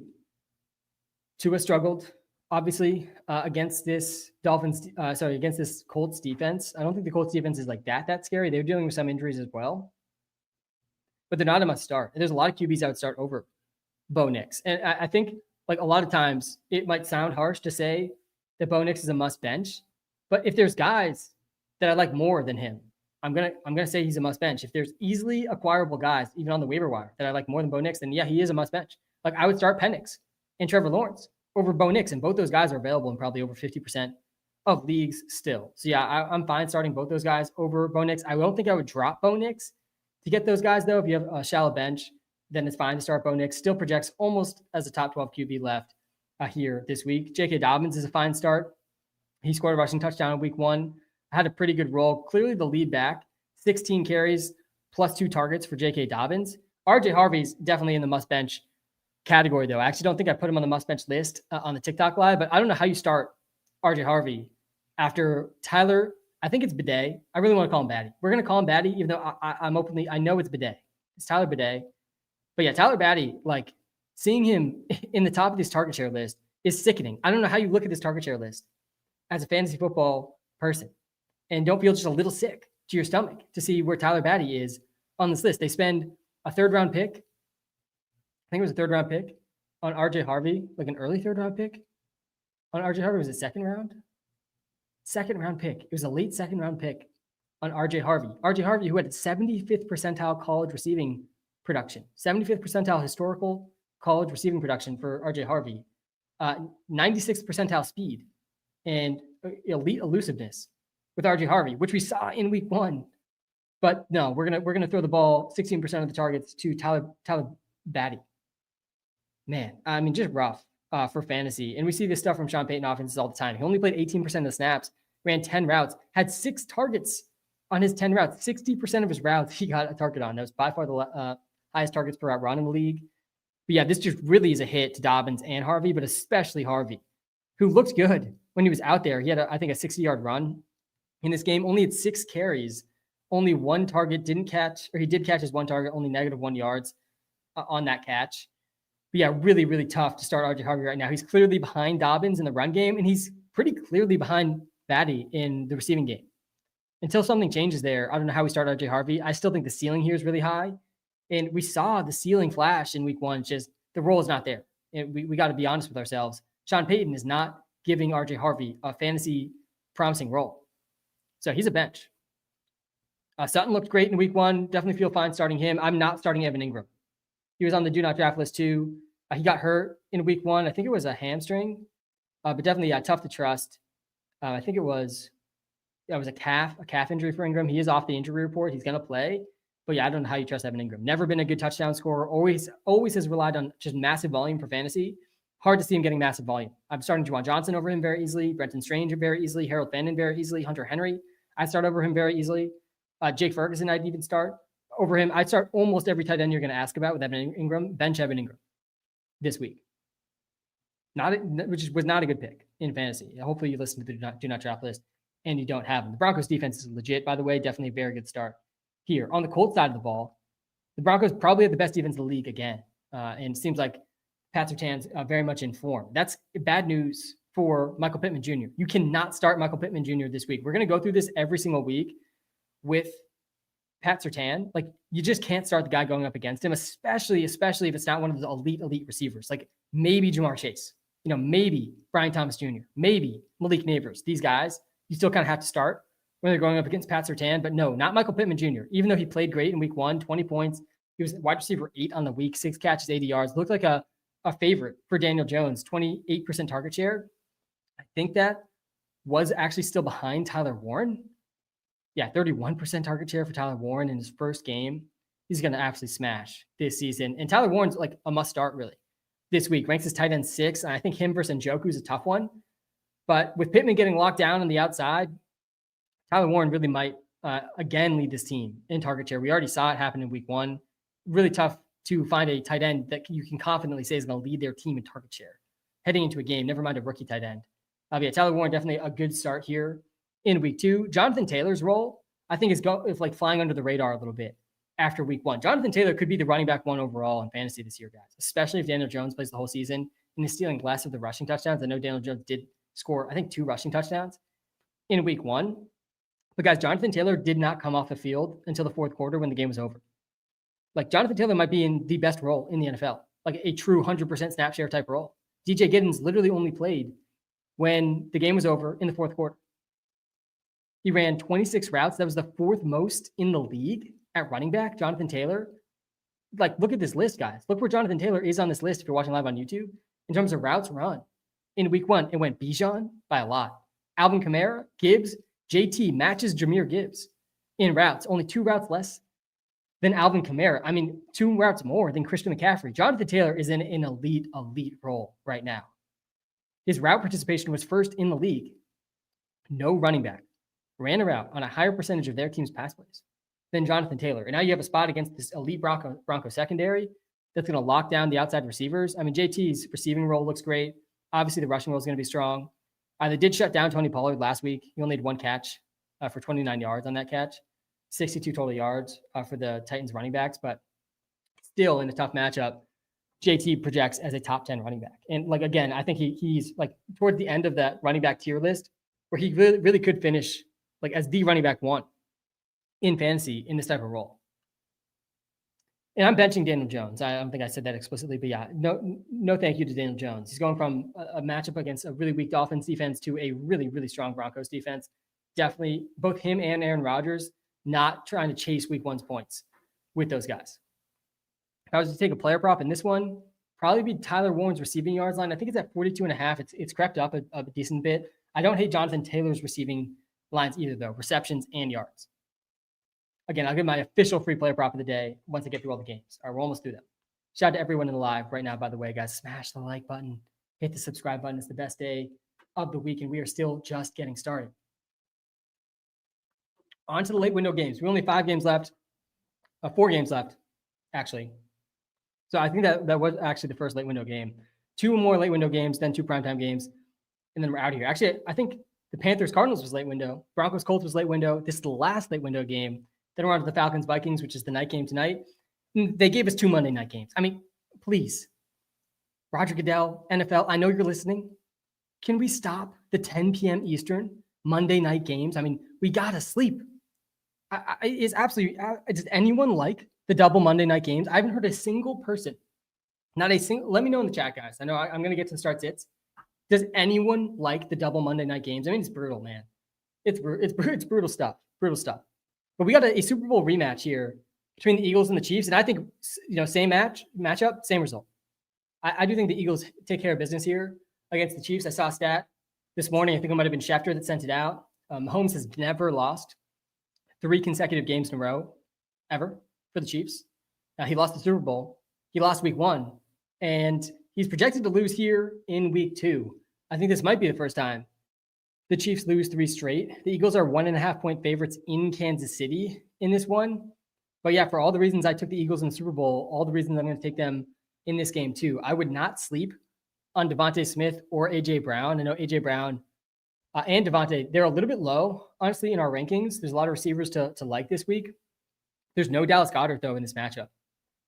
And that is very, very good news for both AJ Brown and Devontae Smith. Devontae Smith, I think, has benefited the most in the past when Dallas Goedert is out. I think he averages close to 80 receiving yards per game, like over half a touchdown per game and like 5-6 catches a game. Elite wide receiver numbers. I think he's at 18 points per game in his last 5 games without Dallas Goedert or in that range. Devontae Smith popped off in the Super Bowl too. They didn't have to pass that much, but he had a huge play in that game that really iced the game in the Super Bowl. The Chiefs secondary did awful too in week 1. I mean, they looked really bad. In week 1, no defense allowed more points to receivers than the Chiefs in week 1. 19 catches for 232 yards and 3 TDs to Quentin Johnston, Keenan Allen, and Ladd McConkey. Devontae Smith and AJ Brown coming off really disappointing, both of them week 1 games against the Cowboys. But yeah, do not sleep. Do not sleep in week 2. I'm starting both these guys. I'm probably going to tell a lot of people to start both these guys on this live stream today.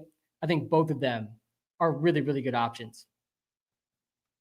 Obviously, we're starting Hurts and Saquon. We don't even need to talk much about that. And then on the Chiefs side, I know we're going to get a ton of Marquise Brown questions, and I get it.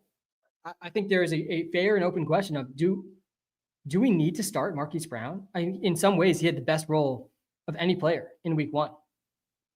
No player had more targets in the NFL than Marquise Hollywood Brown in week 1. But, you got to understand the context of this, right? Xavier Worthy gets knocked out of the game early by Travis Kelce. He seemingly was going to try to play this week. He's not going to get surgery. He's out this week, though. And it's really going to be tough to trust Xavier Worthy even when he comes back. But it seemed like the entire Chiefs game plan, Rashee Rice suspended. He's not playing. Travis Kelce, an age 30 plus season, clearly past his prime. They schemed the entire offense around Xavier Worthy there in week 1. Then he gets hurt early. And then Marquise Brown just stepped into that role. So I don't think we're going to get 16 targets from Marquise Brown again this whole season. 42% target share, just crazy stuff. He produced with it, though. 10 catches, 99 yards, didn't score a touchdown. Still a top 10 fantasy performance from Marquise Brown in week 1.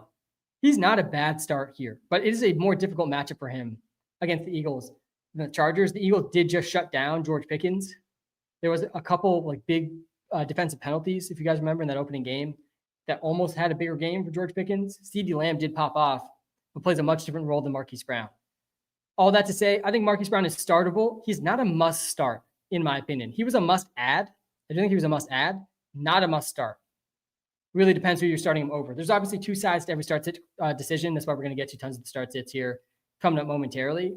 Kelce really is a must start. I don't know how you bench Kelce given all the injuries to the Chiefs, even with how bad he did in the Super Bowl. Really, really disappointing Super Bowl for Travis Kelce. He had 4 catches for 39 yards on 6 targets in the Super Bowl. Travis Kelce. You got to think he beats that here. But yeah, a tough defense here with the Eagles. They're going to have their star defensive tackle, the best defensive player on the field for this game, as long as he doesn't spit in Mahomes' face before the opening snap of the game. Only a 10.5% target share, though, for Kelce in week 1, despite Xavier Worthy going down. And he still projects his tight end 3. He's got a good chance at a touchdown. Isaiah Pacheco, Kareem Hunt, not startable, really, in my opinion. I don't want to start either of these guys here in week 1. 25 rushing yards, 3 receiving yards, only half the snaps. This is another, we saw it with Kenneth and Sharb.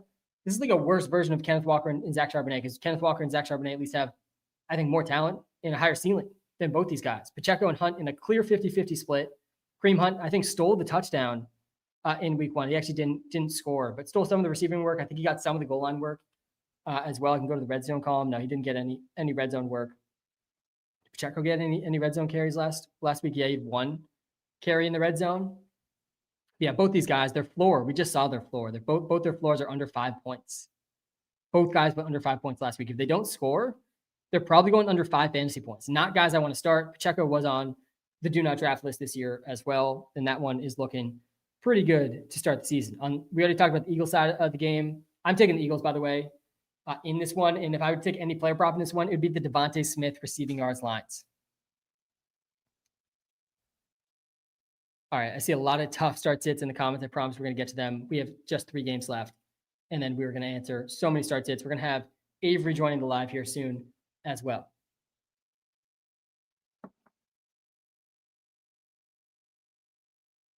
All right, I see a good Colston Loveland Harold Fannin question that I will definitely get to a bit later. Crazy how quickly Fannin is already projecting so much better than Colston Loveland, despite where they were picked in the NFL draft. All right, the Falcons versus Vikings. Darnell Mooney's back, and this is definitely notable. Drake London was projecting as our wide receiver 1 in the Walter Picks app before last week because Mooney was out. And I mean, it was the floor. The floor for Drake London, you can go back and watch the recordings, was 30% target share. It's like insane for a player's floor in a given week to be a 30% target share. And he ends up having a 35% target share, despite missing some of the game as well at the end. I think with a shoulder injury that he seemingly is recovered from, is going to be fine. 15 targets, was just behind Marquise Brown in the league in targets, but only 8 catches, 55 yards, 13.5 points, didn't score. Drake London, but Mooney's back now, so the floor is definitely a little bit lower than 30% for London. But guys, Drake London has still not had a game with Michael Penix where he went under a 30% target share. Not a single one. He's 4 for 4 with Michael Penix now. I mean, pretty crazy. No reason to think he can't keep that going, even with Darnell Mooney back. It's hard to know exactly what the role will be for Mooney, but he should be rostered in all leagues. Bijan Robinson had a disappointing week 1 in the run game, only 24 rushing yards on 12 carries, 2 yards per carry, but 83% snap share, had 6 catches for 100 yards. I think it was the first play of the game. He took like a 75-yard touchdown reception. Didn't do much like really the rest of the game. Tough matchup for Bijan. Obviously, we're starting him, though. The only other guy to note is Kyle Pitts. Guys, the Kyle Pitts breakout, it might actually be happening. We'll see what the role ends up being with Mooney back. 7 catches for 59 yards. He passed the eye test in week 1 too. Like looked legit good in week 1. Breaking tackles, forcing stiff arms to get first downs. Only 37 air yards, but 8 targets. That was 6th most in the league, just behind Bowers. Just tied Bowers, actually, just behind McBride. Right up there with the top tight ends in the NFL in terms of targets. Again, we'll see if that sticks with Mooney back. But he's startable here in week 2. I still would start that tier of Juwan Johnson, Brenton Strange, and Harold Fannin all over Kyle Pitts still, though. All right, I think that covers it for this Falcons-Vikings game. I think the Vikings are favored in this one. 3.5-point favorites. I think the Falcons have a real shot in this one. At home, though, I probably would take the Vikings, but I'd probably take the Falcons against the spread in this spot. And if I were to take a player prop in this game, I don't think I'd talk much about the Vikings yet. I probably would go with Justin Jefferson receiving yards line. I think it's in the high 70s, low 80s. Still has the all-time receiving yards per game number in the history of the NFL. Justin Jefferson, I'm not sure if it's still over 100. I think it's probably still just over 100. But 35% target share with Jordan Addison out in week 1. He's locked in, man. The floor for Justin Jefferson is still so high. And he scored a touchdown for fantasy purposes, still almost at 15 points. But I think he goes well over the 44 yards he had in week 1 in a better matchup here versus the Falcons. The Falcons did get kind of torched in the secondary in week 1, and they were up against Buka and Mike Evans, allowed 157 receiving yards to the Buccaneers in week 1. All right. That's the Vikings and Falcons game. There's 2 Monday night games to talk through again. I know I was just complaining about the double Monday Night Football header. We got the Buccaneers versus the Texans. Bucky Irving a must start. Emeka Egbuka projects better than Mike Evans here.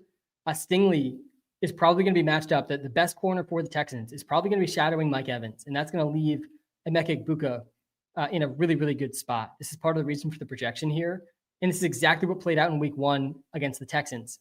Stingley matched up with Devontae Adams, actually, for the most part. That left Puka Nacua in a really, really good role. Puka Nacua was playing in the slot more often than Devontae Adams last week. So that's part of the reason we're pretty high on Emeka Egbuka here. Obviously had a great week 1. He called game in his first NFL game, 4 catches, 2 touchdowns. Was out there every single snap. I still think you don't need to overthink Egbuka. It's as simple as Chris Godwin, guys, was the wide receiver 2 in points per game last year in the exact same role that Emeka Egbuka is in right now. It's honestly an even better role because Jalen McMillan is not in the lineup either. You got to be starting Emeka Egbuka right now in almost all spots. Don't overthink it. If you left him on your bench last week, do not make the same mistake again. This is a good matchup for Egbuka. Mike Evans is still, startable too, for sure too. The Texans O-line, though, they had a difficult matchup versus the Rams. They played the Rams, right? Yeah, we were just looking at that. The Rams defensive line, I do think, is one of the better defensive lines in the league. But man, it's hard not to be a little bit scared about this Texans offense after week 1. I mean, they had the worst offensive line, or at least a bottom 3. There were some bad offensive lines last year, to be fair. The Panthers, the Patriots, the Bears. But the Texans might have had the worst offensive line in the league last year, and somehow they got worse. Like, it is always the saying in the NFL, it can't get any worse, after some really rough seasons. It can almost always get worse, guys. And we might be seeing it with this Texans offensive line. They let almost their entire offensive line walk in the offseason. And they replaced them with basically nobodies, like no legit starters. And there's a narrative out there that they were trying to sort of create a new culture on the offensive line. And rather than focusing on bringing talent in, just guys that would be bought in culturally. Did not look to be working great in week 1, at least. I mean, there was almost no time to throw for CJ Stroud. Led to only 3 catches for 25 yards for Nico. This is one of the free player props last week that I missed on. Over 5.5 receptions for Nico. He only had 5 targets. Hate to see these prop lines where they never even had a chance, just based on pure volume. I do think Nico bounces back, though. We project him as wide receiver 2 this week. Still projects for just an insane role on this team. It is notable. Dalton Schultz is like kind of a sneaky tight end sleeper this week. Only 3 catches for 28 yards, but Cade Stover got hurt.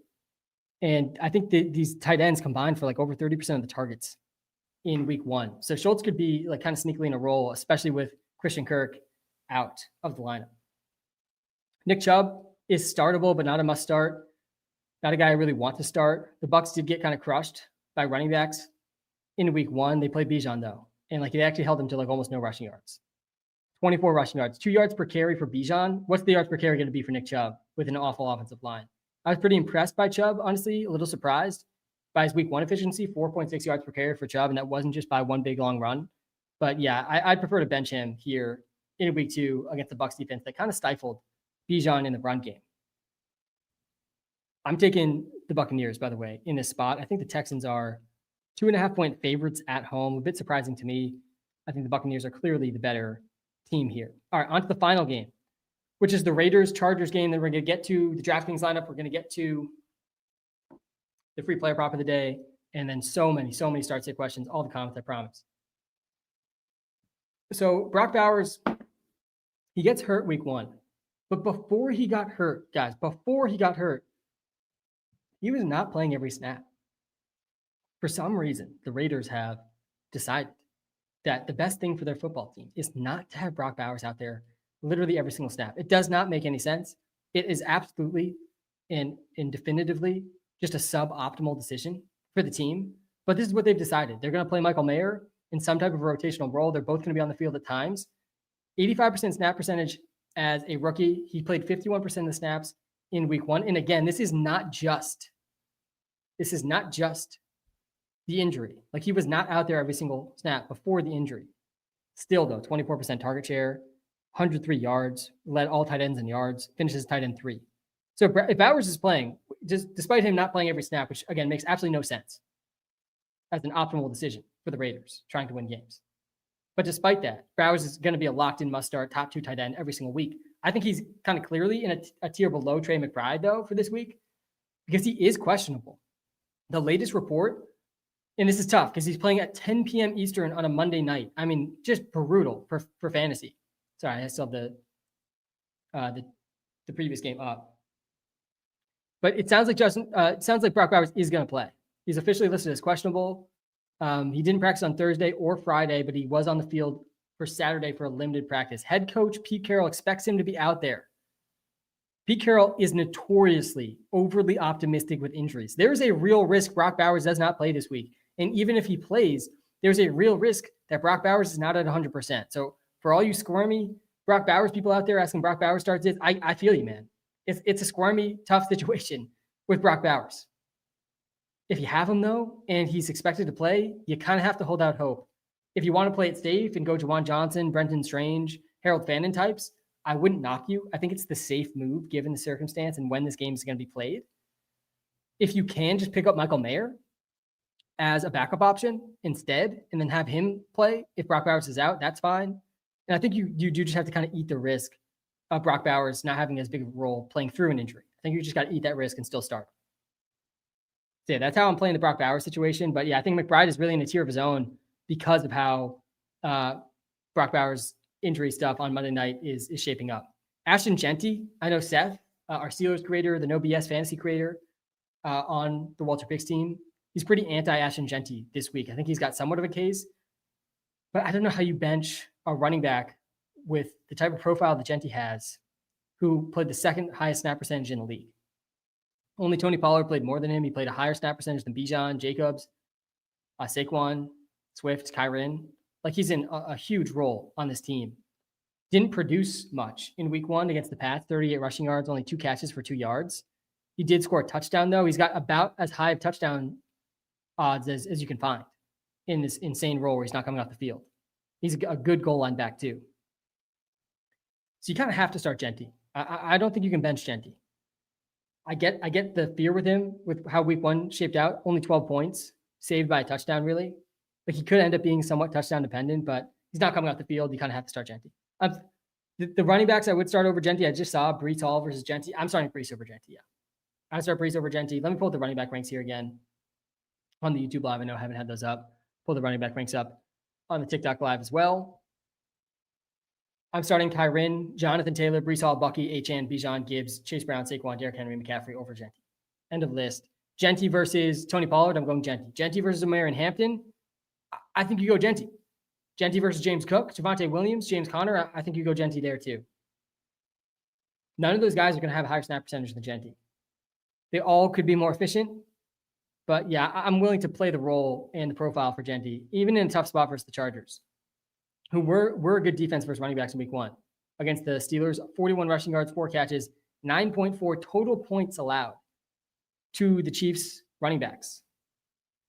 By the Chargers, that's who Genty gets this week. But yeah, I think if you drafted him in the second round or first round, you got to start Genty. I am taking the Chargers in this one. And guys, Justin Herbert might be the MVP. Justin Herbert might legit be the MVP this year if he plays anything like he did in week 1. Bless you. Thank you. There was a report that came out before the season that Justin Herbert wanted to run more. And we see these reports all the time for quarterbacks, like all the time. This one seems like it might have actually been legit. He was the one of 3 quarterbacks to go over 300 passing yards in week 1, despite a pretty tough matchup, I would argue, in week 1 against the Chiefs. Went for 318, 3 TDs. He had 32 rushing yards as well and 7 rushing attempts. That was a 28% rush share, near the top of rush shares we've ever seen from Justin Herbert. Did he hit a 28% rush share a single time? Last year, I would not be surprised if the answer to that was no. Twice. He had a 28% rush share twice last year. Looks like he went over 17 points in both those games last season. Projects his QB7 this week. Not very many QBs I want to start over Justin Herbert, man. Especially if he's going to run more.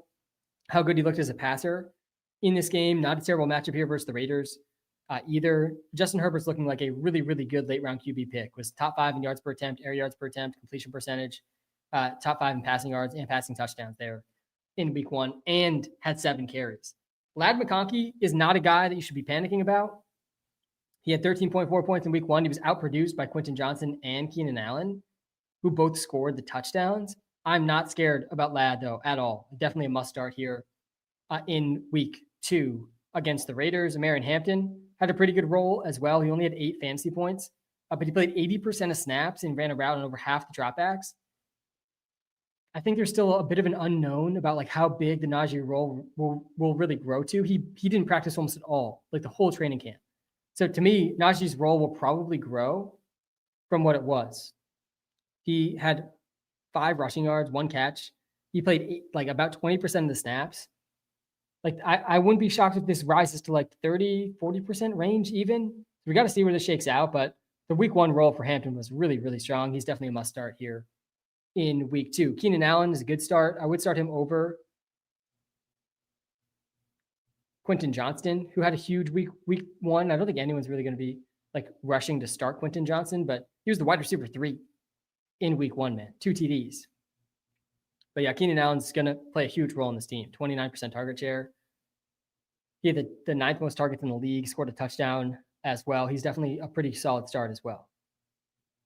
I'm taking the Chargers for sure in this spot. I think they're only 3.5 point favorites against the Raiders. I'd be pretty surprised if they don't cover that and win this game. All right, that is my thoughts on every single game, every single relevant player in every single game. My free player prop, my favorite player prop in this Chargers game is probably Ladd receiving yards lines. And I don't know if I shared a Bucks one, but I like Ibuka's reception line there as well. All right, let's get to the DraftKings lineup, the free player prop, and then tons and tons of start sit questions ahead of Avery, our Commanders creator, joining the live. All right, so the DK lineup. Let's talk through this real quick.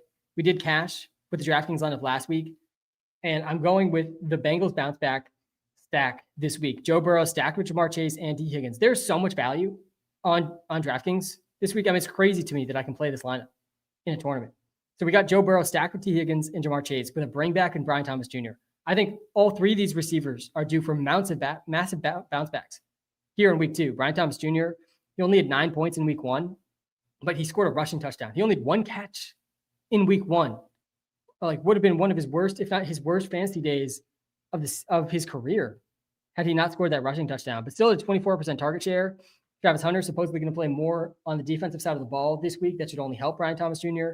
I think it's actually a pretty good matchup for him versus the Bengals as well. We saw a 12 catches for 129 and a touchdown from Tillman and Judy last week, with the tight ends being extremely involved and the running backs getting a ton of catches against this team as well.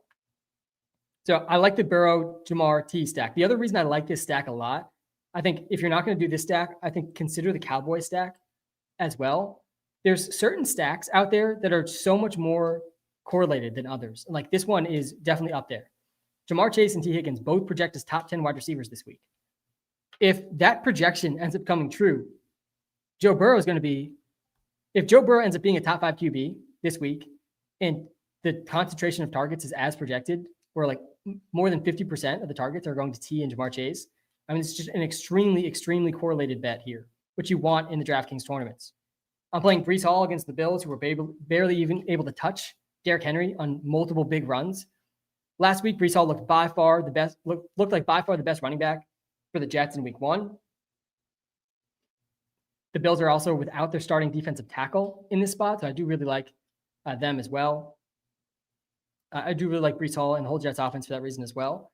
TreVeyon Henderson is going to be in a bigger role today. He is going to be in a bigger role. He played about a third of the snaps in week 1. It was clearly better than Ramondre Stevenson. And we didn't need to see week 1 to know that. I mean, we've known this since he was drafted. I really don't understand why this was like surprising, I guess, to the Patriots or not a part of the game plan already, but they're going to get TreVeyon Henderson the ball more pretty clearly, I think, this week based on the reports and just based on what we saw in week 1. TreVeyon Henderson still had 6 catches too in week 1. He was right up there with the top running backs in terms of his receiving role. There was very few guys with more catches than TreVeyon Henderson. This is exactly why we were drafting TreVeyon Henderson. This is exactly why he has an insane ceiling in fantasy football, because Josh McDaniels has always given running backs a huge target share. He's right up there with Bijan and Dylan Sampson and McCaffrey and Gibbs in terms of his week 1 reception production. So we get 2 elite receiving backs in good matchups in the running back slot. We got the Burrow double stack with the Brian Thomas bring back. I'm going with Chris Olave in the flex. I think he's just a little underpriced with how well we saw the Saints scheme around Spencer Rattler last week. Not an amazing matchup, but you're getting, I think he's like 5,200 or something on DraftKings. You're getting a 32% target share from week 1 in Chris Olave, a historically really efficient receiver. Like at that low of a price, just feels a little bit wild to be able to slot into your flex slot. I'm paying down at tight end with Harold Fannin. I think like one of Harold Fannin, the 4 tight ends on DraftKings to consider this week to me, Harold Fannin, Juwan Johnson, Brenton Strange, and Trey McBride. I'm not scared to pay up for Trey McBride on the slate this week either. I really do think he's in a tier of his own, and that makes him startable for sure at the 6,000 price tag on DraftKings. Then I'm going with the Seahawks defense. I talked a lot about them being underrated versus the Steelers this week. Steelers took 4 sacks last week.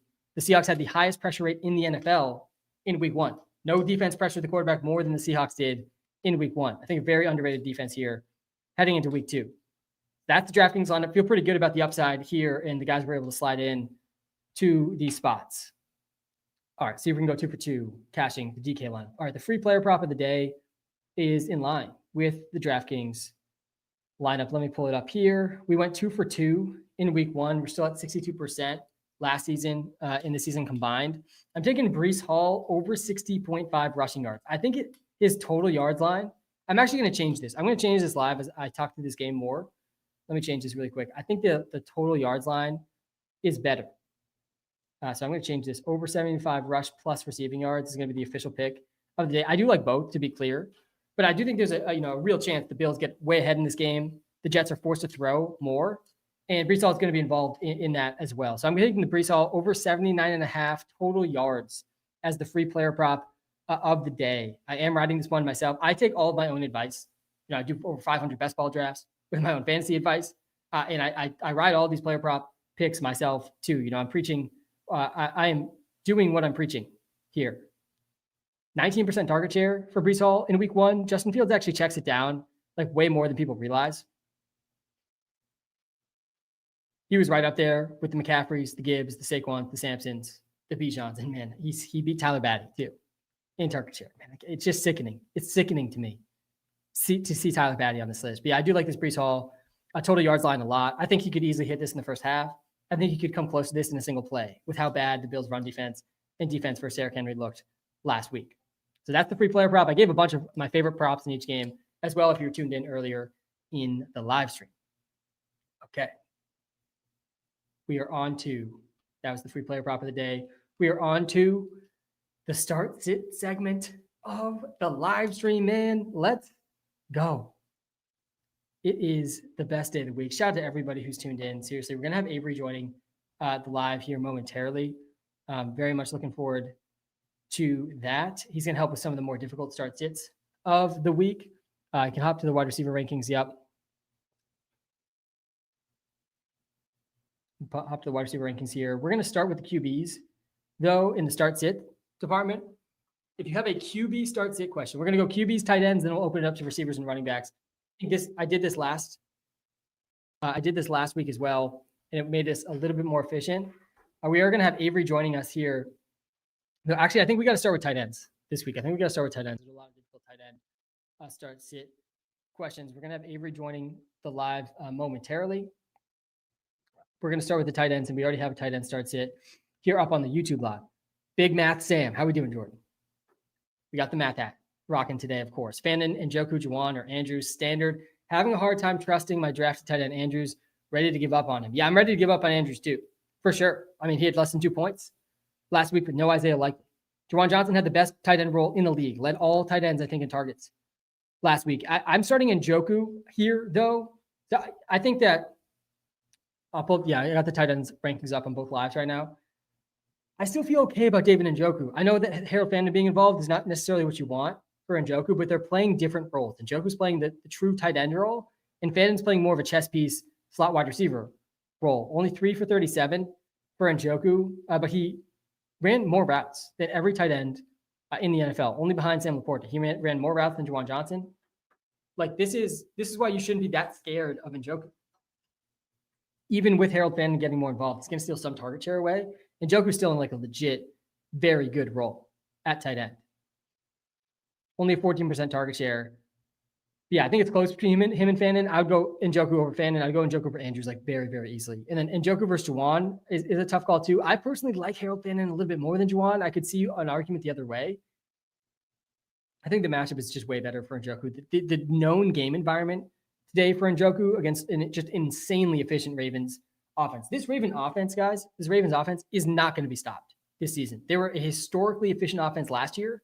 They've returned every piece this year. And if week one was any representation, I mean, no defense is going to be capable. Like the Broncos defense is not going to be capable of stopping the Ravens offense if they're going to be this insanely efficient. So yeah, the Browns defense, I don't think, is stopping them today. That should lead to a lot of pass volume. The Browns led the league in pass volume in week one.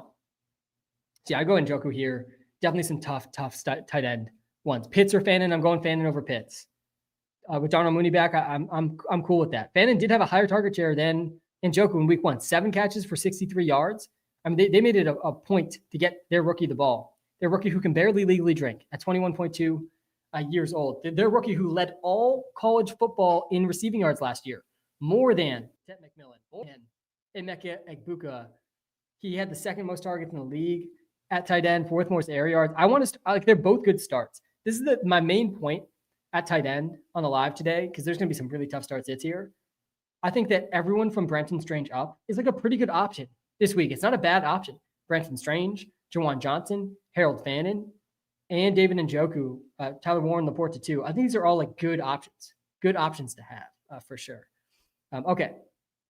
I'm curious to see if Avery agrees with me on this start sit question, some of these other tight end start sits.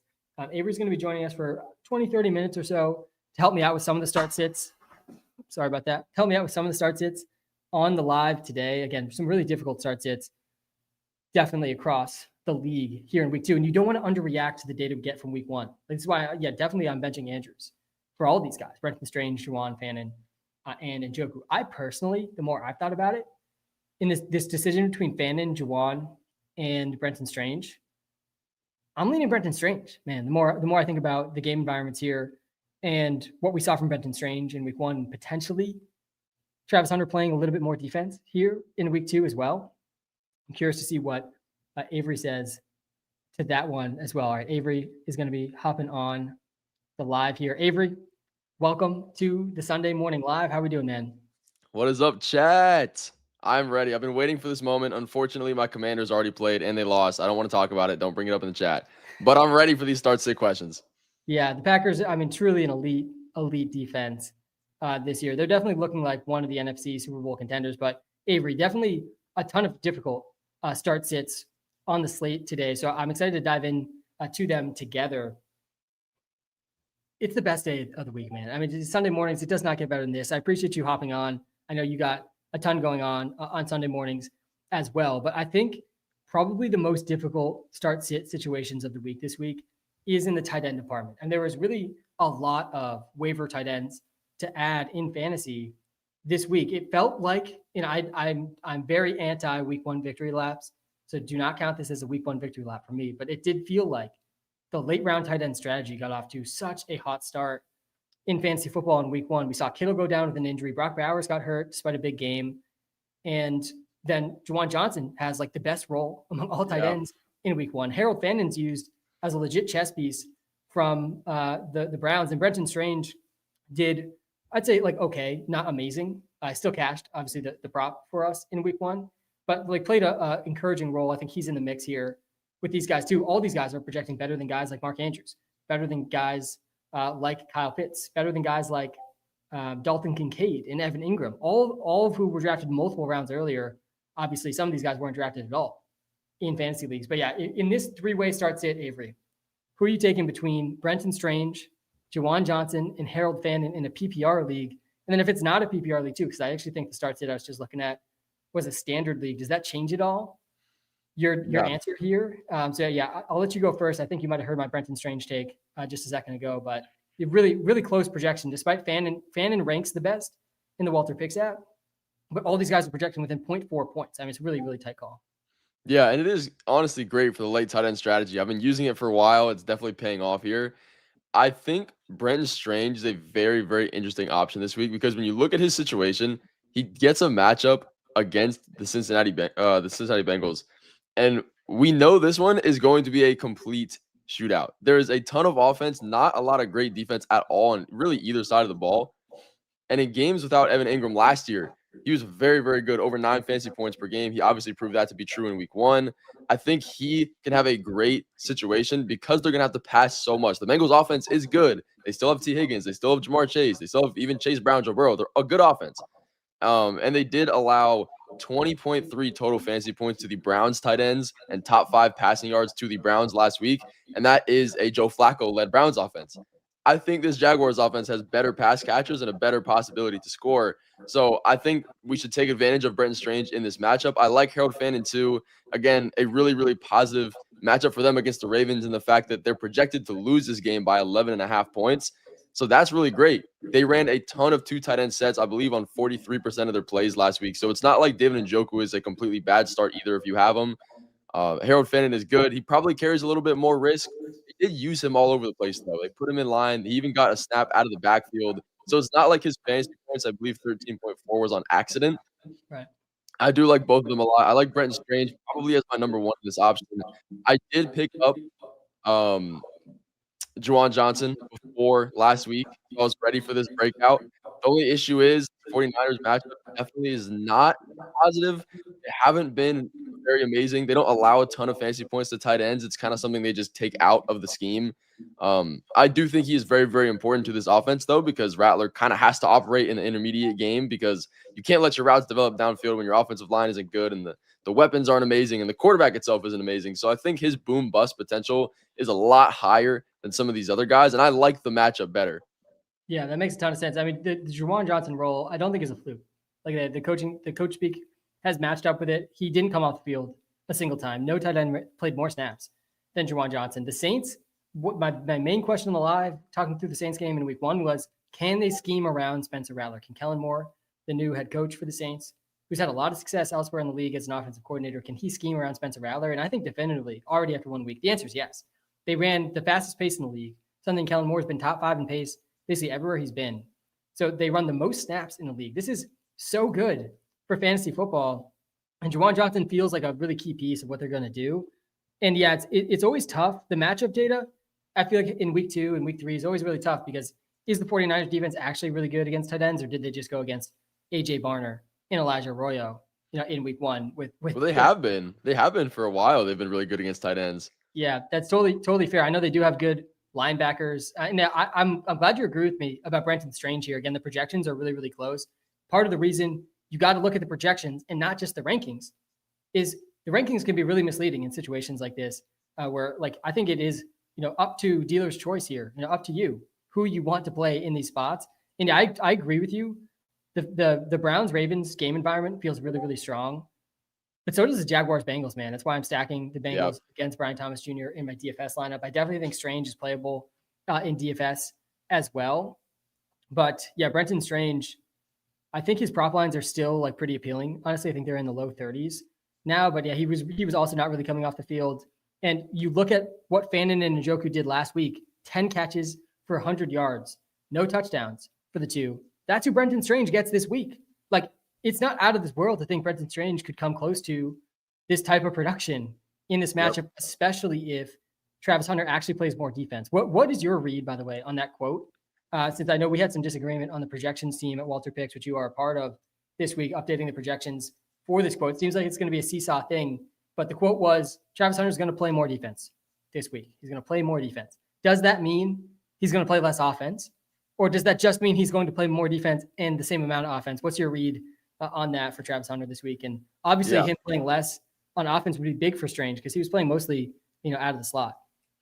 Yeah, I did see that quote when it came around too. And my first thought came up, well, how many snaps was he really playing on defense before? Like, does that really matter? And he only played 6% of his snaps on defense. So it was very, very marginal. So any more snaps he gets there probably isn't going to hurt his fantasy value too much. Now, I would assume from a human perspective, the more you get used to the NFL, the more comfortable you're going to be playing both sides of the ball and like actually staying on the field a lot longer.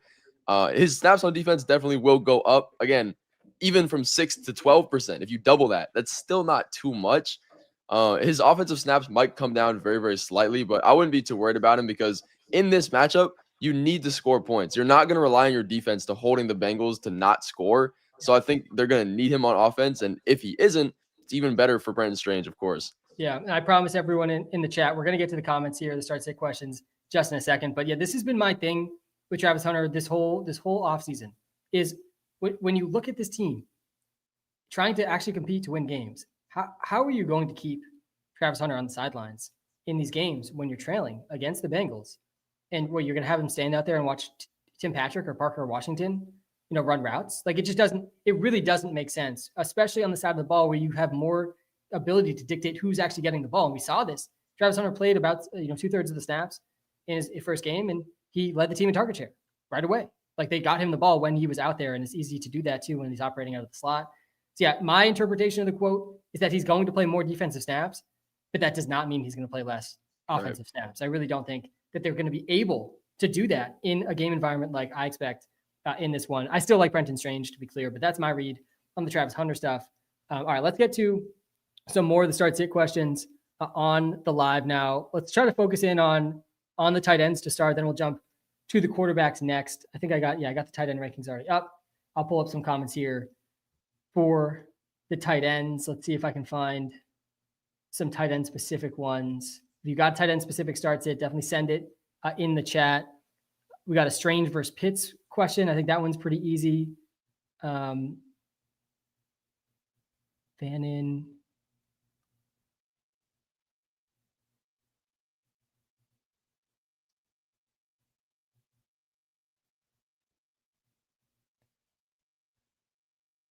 Njoku or Pitts, I think is Njoku as well. Let's see if we can get a more difficult one. I think we got Hunter Henry or Juwan Johnson. Hunter Henry or Juwan. I think that one's pretty easy too, right? Yeah, I'm going with Juwan Johnson on that. I definitely might not be an advocate for the matchup, but he led tight ends and targets. That's a guy I want. Yeah, and Hunter Henry's in an interesting spot. Definitely this week too. Tyler Warren looked great last week against the Dolphins. He had 7 catches for 76 yards, no touchdown for Warren, and Hunter Henry played pretty good too. So I get where this question's coming from, but yeah, I agree. I think the Juwan Johnson role is definitely a pretty big tier above the Hunter Henry role. So yeah, I definitely agree with that. I'm seeing a question here. There's some interesting spots I see this question in the TikTok live. Brenton Strange versus Jordan Mason. I got a tough one personally too. One of my high stakes leagues of Brenton Strange, Harold Fannin, and Rashid Shaheed, which I think is like, these are the flex questions that can be really tough. Jordan Mason projects a bit better here. in PPR leagues, but definitely like a touchdown boomer bust type play with Jordan Mason. The Falcons defense was pretty good against Bucky Irving in week 1. He did score a receiving touchdown, but only 2.6 yards per carry for Bucky. I honestly kind of lean Brenton Strange here. I don't know about you, Avery. I usually don't like to start 2 tight ends. Tight ends, usually bleak enough as it is. You don't need to start 2 of them, but I do like Strange this week. So yeah, I think I'd lean Strange over Jordan Mason. How about you? Yeah, this one's really close. I think Brenton Strange has the higher upside, again, just because of the matchup. I'm going to keep coming back to this.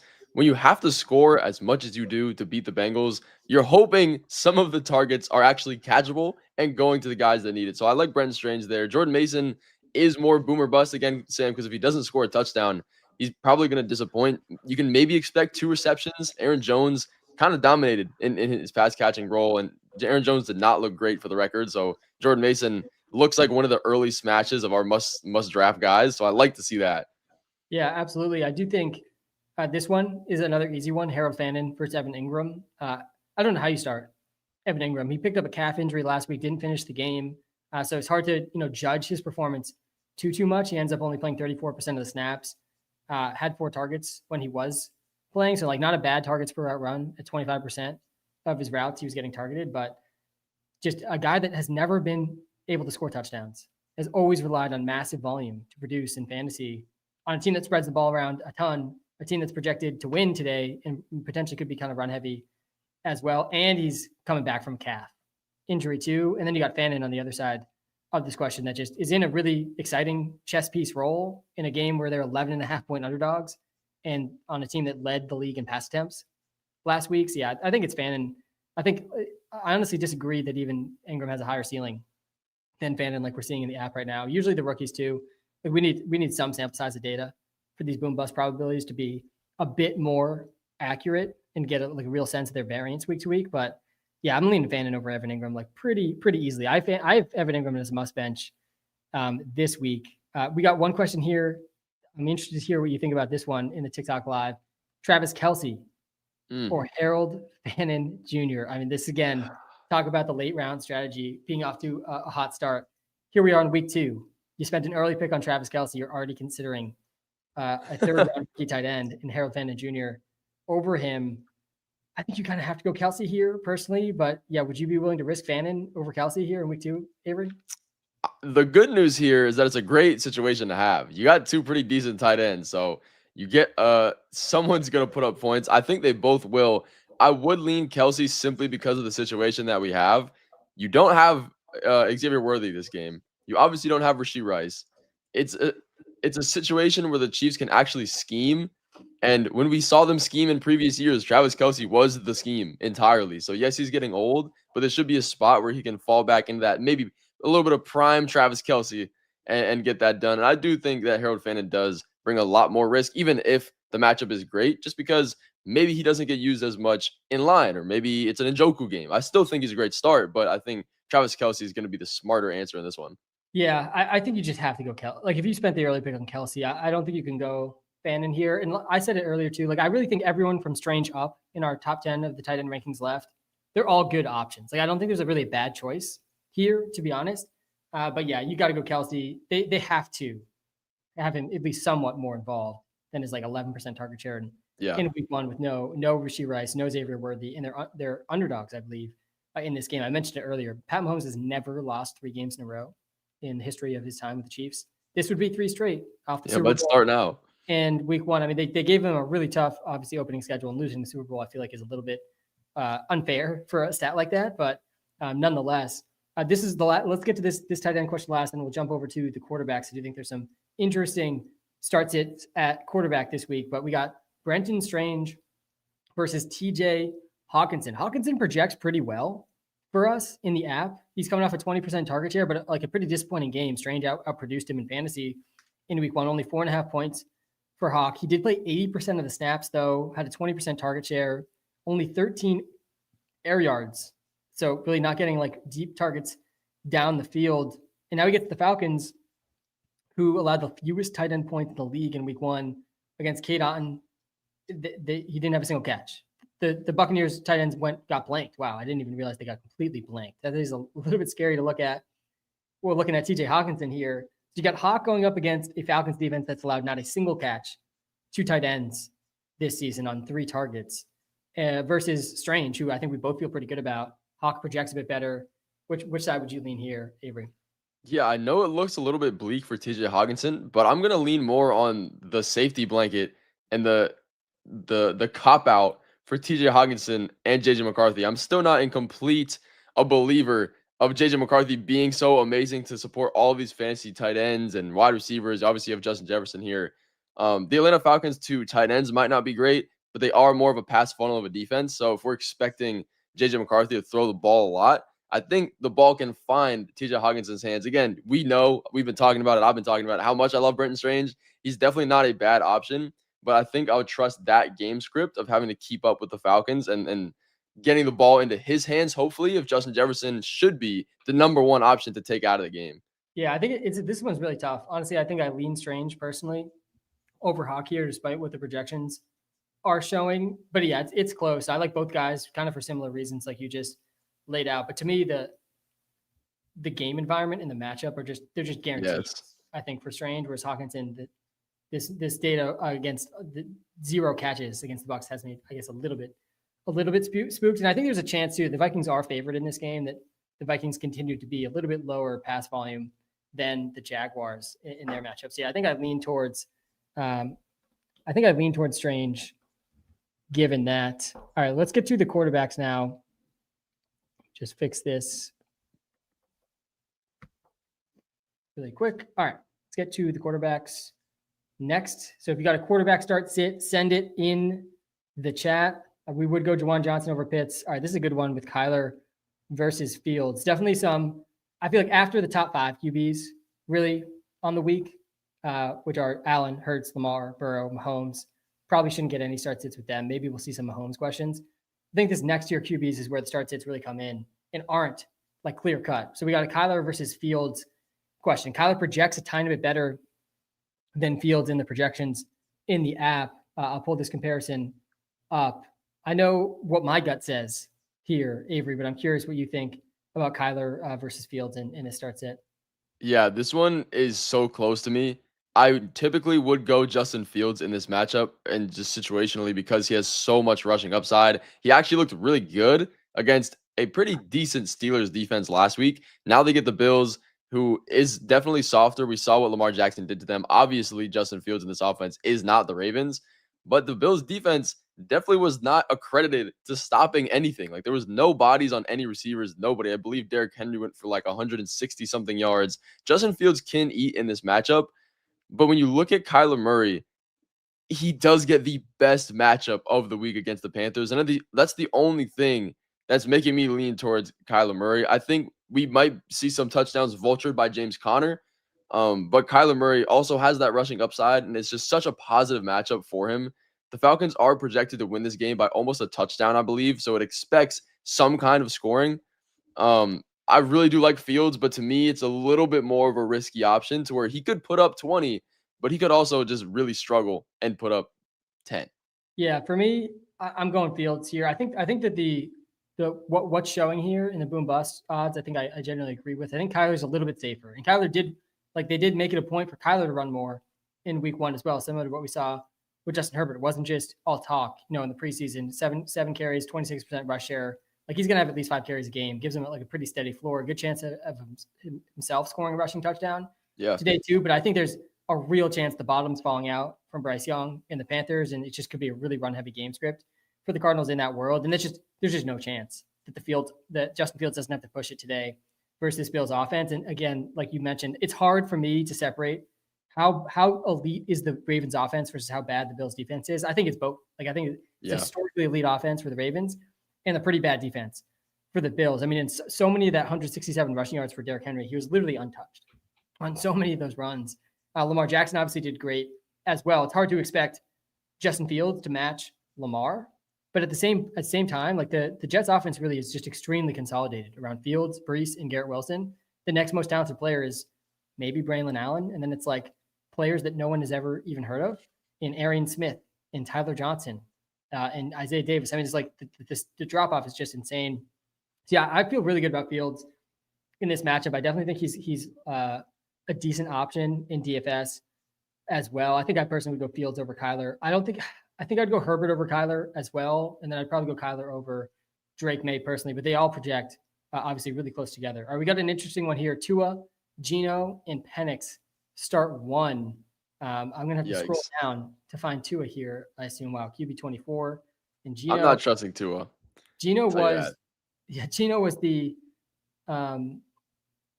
one of 3 QBs to pass over 300 yards in week 1. We did not see very many passing yards in week 1, just in general. If I pull up this list, I think he was just one of 3. Yeah. It was Josh Allen, Geno, and Justin Herbert. End of list. Penix was close at 298. And then Joe Flacco was at 290. But I mean, usually we see more 300 plus pass yard performances in a given week than this. Makes Geno kind of an interesting one here. And yeah, starting 2 is definitely really scary. Though I will say, like the Pats secondary looked awful last week. That was part of Geno's game going over 300 yards. Was he was playing the Patriots without their top corner, and they just have no depth in the secondary. Their defensive line did fine against Genty, but man, the secondary looked really, really bad. So yeah, I think the 2 is like an interesting, deeper sleeper, but you don't need to force him into your starting lineup in season-long leagues. I think I lean Penix here, given the game environment you already outlined, expecting there. But yeah, would you go Penix here too, Avery? I think you'd have to. This is definitely not an appetizing group of quarterbacks here. Getting a question in the TikTok live: Justin Fields versus Pat Mahomes. I think that one you got to go Mahomes. I'm not benching Mahomes. Yeah. Baker or Dak Prescott in the TikTok live. Let's take a look at this one. Dak Prescott to me is one of the more difficult start sits. Like really the guys from QB 10 through QB 15, 16 here. Like these are the really difficult start sits in my opinion. We're still pretty high on Caleb Williams in the app, who we're pretty high on heading into the season. He obviously ran a ton in week 1, but yeah, Baker is coming off a 22.6 point game, but only 167 pass yards. All came from the touchdowns. He threw 3 after having an insane touchdown rate last year, over 7%. We almost never see quarterbacks have a 7% touchdown rate season followed by a 7% or more touchdown rate season. And I think the touchdown rate, 9.4% for Baker Mayfield in week 1 at least. So we'll see if they can keep that going. I personally would go Dak, though, in this spot. He has historically just destroyed the Giants. They're going for their 14th straight win versus the Giants, I believe, today. I don't think Dak has a single interception in those games. He's got like 30 touchdowns to like no interception. Crazy. Something crazy like that. But yeah, would you force Baker in over Dak here? No, I would go with Dak. He didn't have a great fantasy point game in week 1, but he looked good. If you don't look at the fantasy points, like there was drops, 2 rushing touchdowns at the goal line for Javonte Williams. Like it could have been a very, very different game for Dak, and we wouldn't be asking start-sit questions. He was accurate. He looked good. I'm starting Dak. He has great weapons too. Yeah, it's totally fair. And I know Jalen Carter was out, but the Eagles defense is obviously still really strong, and he still looked pretty good. This whole Cowboys offense honestly looked pretty good. They end up scoring 2 rushing touchdowns and no passing touchdowns. Extremely rare historically for the Dak Prescott-led Cowboys for that to be the case. They've been top 5 in pass attempts inside the 5 for like 3 straight seasons. Now, that's why I liked them as a dark horse bet to lead the NFL in passing touchdowns. Obviously, week 1 was not a good sign for that one. But yeah, I agree. I think Dak's being a little underrated after how week 1 shook out. Penalties and drops and the rushing touchdowns all combined for just kind of a disappointing fantasy day. But yeah, I still think Dak is a decent bit better than Baker and has a better matchup here too versus the Giants. Okay, any other QB start sits to get to here in the comments? Fields or Baker? I think we both agree that would be Fields. Dak or Trevor Lawrence? This is a good one. Let's go through Dak, Trevor Lawrence, and let's pull up Caleb Williams here too. Would you play Drake May over all these guys? Are you with our rankings here? I would. I think this matchup against the Dolphins defense is just so beautiful. Yeah, I'm with you. I mean, Daniel Jones, he was QB3, I think, last week, almost 30 fantasy points. Yeah. I think definitely Drake May is capable of something like that. I feel like of all the quarterbacks this week, Drake May's in the top 5 odds of scoring a rushing touchdown too, which I think is really, really good. And the Pats defense, with how bad they looked in the secondary, like this Pats Dolphins game, I think is really sneaky shootout potential. I do like that the Trevion Henderson, Tyreek Hill mini stack a lot in DFS this week. I don't know if you're with me on Tyreek. We can talk about that maybe when we get to the receivers. But yeah, how about these 3 these 3 quarterbacks, Dak, Trevor Lawrence, Caleb Williams? How would you rank these 3, Avery? Yeah, this one is just really tough for me. I don't think Trevor Lawrence is going to be my answer, even though I believe in all these pass catchers. It's just really risky. Travis Etienne could still get his touchdowns. I still believe in the Dak bounce back. Now, Caleb Williams does have more rushing upside. He's probably going to be safer in that aspect, and his matchup necessarily isn't terrible. The Lions defense didn't look amazing. Aiden Hutchinson really didn't get any pressure, no sacks on the quarterback last week. But Dak would probably still be my answer in the hopes that he gets those passing touchdowns, because I really do believe in the weapons being there. George Pickens did give up on some of the plays where he wasn't getting the ball, which I do not like. I don't know if any of you guys in the chat saw that. Classic. He definitely sabotaged his own team a little bit. So like if that changes, we're golden. Yeah, I think I would probably go Caleb Williams. Yeah. And Lawrence, then Dak, like we have it here, but it is extremely tight. I won't knock you at all for saying Dak Prescott here for all the reasons we already discussed. I think he's getting a little underrated in the projections, a little underrated in general, based on just a bad run out in week one in a tough matchup. I just have some fear here for the Cowboys that it's just another run heavy game script against the Giants. You know, they're huge favorites. It's really unlikely Russell Wilson can kind of keep pace in this game. And that could just be another kind of tough, sneaky, week for Dak Prescott where he continues to get slept on just because of some rough environments and some unluckiness here in the first few weeks. I still have faith in Caleb Williams, and it's hard. Like Caleb Williams is going to lead these three QBs in rushing yards, like almost definitely if week one was any indication. Yeah, he is safer for sure. He had more rushing yards than Justin Fields. He had more rushing yards than Kyler Murray, Jaden Daniels in week one. We'll see if that sticks. It was not designed run plays. He was running for his life, and there was like coverage runs really for Caleb Williams in week one. But yeah, I think I lean towards the rankings we have here in this spot. Definitely a tough one since we answered that one differently. I think we agreed. I see some Dak versus Nick's questions. I think we both go Dak there. I see some Drake May versus all those guys that we had up questions. I think it's Drake May over Caleb Williams, over Michael Penix, over Trevor Lawrence, over Bo Nix, over Dak Prescott, and everyone else below him. I would start Fields and Herbert and Kyler and Mahomes and the other elite guys over Drake May this week, though. All right, I think that does it for the QBs. We definitely got to a lot there. I'm not benching Herbert, by the way. Like, I do not want to bench Herbert. I talked about it when I talked about that game. I know we have Kyler ranked ahead of him. I'm starting Herbert over Kyler. Herbert looked like an MVP in week one. I mean, three passing touchdowns. He ran a lot more as well. It's not that scary of a matchup for me against the Raiders defense here either. Yeah. He was, again, one of those three QBs over 300 pass yards. And that was against the Chiefs. I feel really good about Herbo, like just being your QB rest of season. If you went late round QB and snagged him, would you agree with me that with this one, Avery? Would you go Herb over Kyler? Yeah, I would. I'd love to see how it works out rest of season and just know that last week was not a fluke. But again, the Chiefs defense is a pretty good defense, so I definitely like if you drafted them, you're looking solid.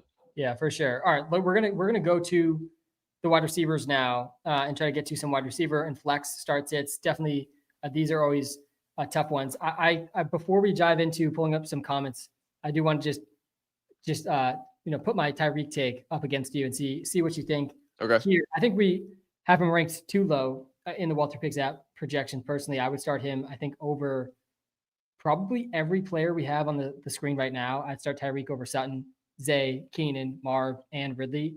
There's some really tough start sits here, I feel like, on the screen right now. But Tyreek's prop lines, they're in like the high 60s, 67.5 range. I think he goes over those today. And you just based on the matchup. First off, Waddle got hurt last week. He's going to be playing this week.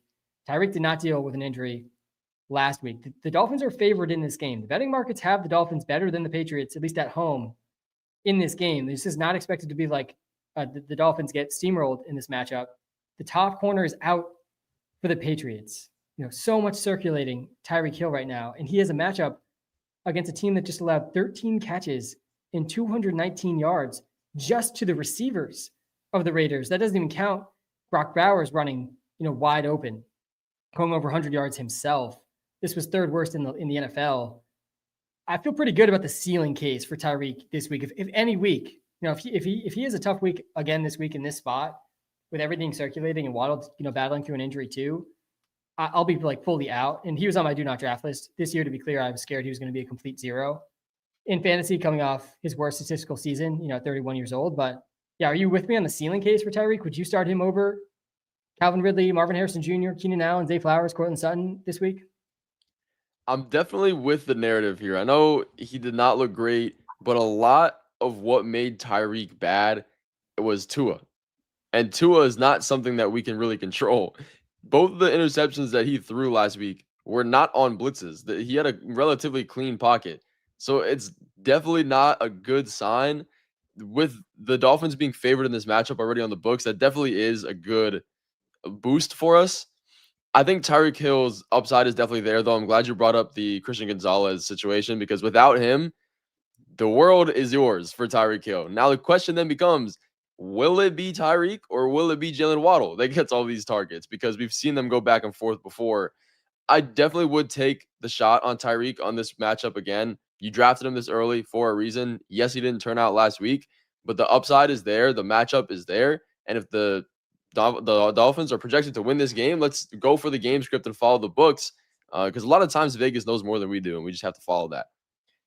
Yeah, I like Tyreek going over that prop line too. I think he could do it in a single catch. If anything from last week sticks with how this defense looked for the Patriots, I just don't see how they're stopping Tyreek Hill. They could not stop Jacoby Myers or Trey Tucker or Thornton or Brock Bowers. And that was Gino throwing the ball. Yeah, and I think that the Dolphin, Tua and Tyreek, they just feel like they're getting a little underrated at this moment in time.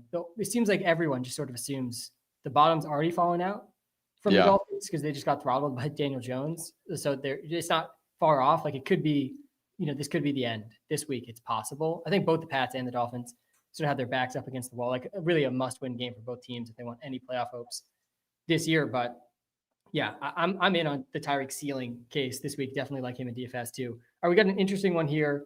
Cedric Tillman, Hollywood Brown, and Waymo Jamo. Marquise Brown projects the best. I talked a decent amount about him when we talked through the Chiefs side of this Chiefs-Eagles game. And I think we both agree we can't expect the volume for Marquise Brown that he saw last week. It seemed like the whole game plan was around Xavier Worthy. He gets knocked out early, and they just sort of entered Marquise Brown into that role.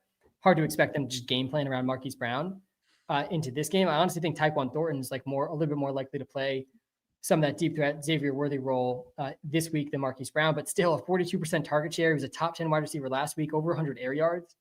Last week, his yards per out run was pretty strong. I think he led the entire league in targets with 17 or 18 targets. Last week, Cedric Tillman looked really good too. I actually talked about Cedric Tillman at length in the draft guide in the Walter Picks app. As like after a certain tier of wide receivers, I just waited and took Cedric Tillman in drafts this year, and that looked great in week one. And then Waymo Jamo, he played almost every single snap, but really disappointing week one. This is a tough start sit here, Avery. I think I lean Marquise Brown, then Tillman, then Jamo, but man, it's a tough call. Would you disagree with the way I ordered that? Marquise, Tillman, and Jamo. I think the app has Jamo ahead of Tillman. Yeah, tough call. I feel really good about that game environment though for the Browns again after leading in pass attempts with Flacco. Yeah. Like I like the way you lay it out. I definitely do agree, and I think everybody in the chat can as well. If we see Hollywood Brown get 16 targets again this week, maybe he's just a league winner and we have to accept that it's his season. But I will put my money on the fact that it's not just yet. There is something to be said. Who else is getting the ball, though? Like outside of Travis Kelce, you have Juju Smith-Schuster. Jalen Royals is out again. Rashid Rice out again. Xavier Worthy out again. So he's definitely going to get the ball. The question is, can he kind of turn back into what I guess we saw prime Hollywood Brown be to actually be very, very efficient? And I do believe a lot of his usage last week was more of a, all right, like something just happened. Let's make a script. Let's figure it out. I really do like Cedric Tillman's matchup against the Ravens because of how much they have to pass. Joe Flacco in every single start with the Browns last year was top 5 in passing attempts. We saw it again last week with 45. I wouldn't be surprised if he goes for like 50 passing attempts against the Ravens this week. And Quinshon Judkins is only expected to play 10 to 15 snaps. Not a ton. Dylan Sampson was really, really good in the receiving game. It just looks like the ball is going to go around everywhere. So I would lean Hollywood Brown as the number one, but I do think Cedric Tillman, if you have him, is somebody you should look to sneak into your starting lineup if possible. Yeah, I would probably wait and see on Jameson Williams in a spot like this too. And a lot of people are probably in spots like this with Jameson Williams, but there's reports that Isaac Tesla is going to play more. Just how the lines looked offensively in week one. I'm totally not a really great matchup, honestly, against the Bears here either. So I'd be very comfortable benching him in this spot. And yeah, Marquise Brown, just an absolute smash basketball pick this year, and an absolute smash fantasy pick in retrospect. Obviously, it's easier to see now is Avery Worthy injured. But it definitely was one of these situations, and I talked about this in the draft guide before the season as well. This creates just smash fantasy picks every year where people assume injuries, right? Like they just assume so-and-so is injury prone. He's just definitely going to get hurt. And people were definitely doing that with Marquise Brown, right? He's really been made of glass like the last year and a half, 2 years. But when he first joined the Chiefs, before he got hurt in the preseason last year, really rave reports about his connection with Mahomes. Mahomes was talking him up, thought he was a great route runner. And then he hurts his collarbone, misses the whole season, picks up a small injury this preseason again. And I feel like that was just the death sentence in fantasy drafts. Like people were like, okay, he's just, he's going to get hurt. He's already hurt. But it was a really minor injury that he was able to come back fully from. Now he's fully healthy. And he projects as a top 25, top 30 receiver at full health with Xavier Worthy out now. And just want to note on Marquise Brown, everywhere he's ever been in his career, he's earned a solid target share. He's been over a 20% target share basically every single season of his career, after the last year where he missed the whole season and came back right at the end in the playoffs. And that was alongside Rashee Rice and Xavier Worthy, when that was happening. So yeah, definitely feel okay about the Marquise Brown role in a game that should be close to, and the Chiefs should have to pass as well. All right, let's get to some other receiver questions. Ridley versus Pickens. This is a really interesting one. Our air yards king from last year, Calvin Ridley, he's out of the Pat Surtain box this week. I think you called it Pat Surtain jail. Yes. When we were talking earlier this week, Ridley does project better here. I will note it's not an easy matchup for the Titans and Ridley this week. Yes, I am picking the Rams as my survivor pool pick, a little sneaky survivor pool pick for me with the Rams over the Titans, a riskier one for sure. Versus George Pickens, he projects worse, arguably has a similar ceiling though. Yeah, how are you feeling about Ridley versus Pickens? I think I agree with the projection here. I'm probably going with Calvin Ridley, but I wouldn't be shocked at all if Pickens ends up outscoring him. Yeah, Pickens is just going to be very, very unpredictable all season long, which is kind of the issue when you drafted him. Like, he had that role in the Steelers as well. I would go Calvin Ridley on this one. I agree with you, Sam. You cannot take last week for more than what it was. Pat Surtain last year held Drake London to 3 catches. He held Xavier Worthy to 1 catch. He only let Ladd McConkey average 11 fantasy points per game on him. Like, there's a reason he won Defensive Player of the Year. And every single week we come and say, all right, who's on Patrick Surtain this week? If you are, you're getting sat. This week it's Michael Pittman for me. I am not sitting him. Daniel Jones is not the next Mike Vick. I do not believe. So I'm going with Calvin Ridley on that one. I got it. We got a good one here. I'm glad we're in agreement on that one, Avery. We got a good wide receiver one here. Coleman versus Waddle in Live. And then I got another one for us with Ridley in it up next. Yeah, but I agree. I'd go Ridley over Pickens. And I was really high on Pickens heading into the season. I still think he's got an extremely high weekly ceiling. And if I'm going to have a boom bust player, like they better really boom, right? When they hit. I think Pickens will give us that in the role that he's in. But yeah, I like I mentioned earlier, a little scared this Cowboys offense will be a little run heavy in this game script today. All right, Coleman versus Jalen Waddle here. Are you buying the Keon Coleman hype, Avery? I mean, definitely was one of the breakouts of week 1. I think he was wide receiver 2. Yeah, on the week, wide receiver 2 in fantasy points, 8 catches, 112, and a touchdown, despite creating almost no separation when you look at the advanced metrics. But I mean, the role was great. Obviously, the game environment was fantastic, but a lot of the other receivers really busted in this game for the Bills and for the Ravens too. Like, it was not like every single fantasy player had a huge game on both sides of the game here. 132 air yards too. That's 6th highest in the league. He wasn't really playing in the slot either. Like I thought he might need to do to really produce in fantasy. So you got him coming off a career game against the Ravens. Now goes up against the Jets versus Jalen Waddle, who's coming off an injury. Really rough week 1, but a really good matchup for him too against the Pats. I lean Coleman here. I am kind of buying the hype on Keon Coleman. I know not everyone is, but to me, like him and Pearsall were both really appealing. That's year 2 breakouts, and Coleman was just way cheaper in drafts than Pearsall was. And Coleman had the better week 1, and it still feels like Pearsall is getting steamed up more than Coleman is, despite that.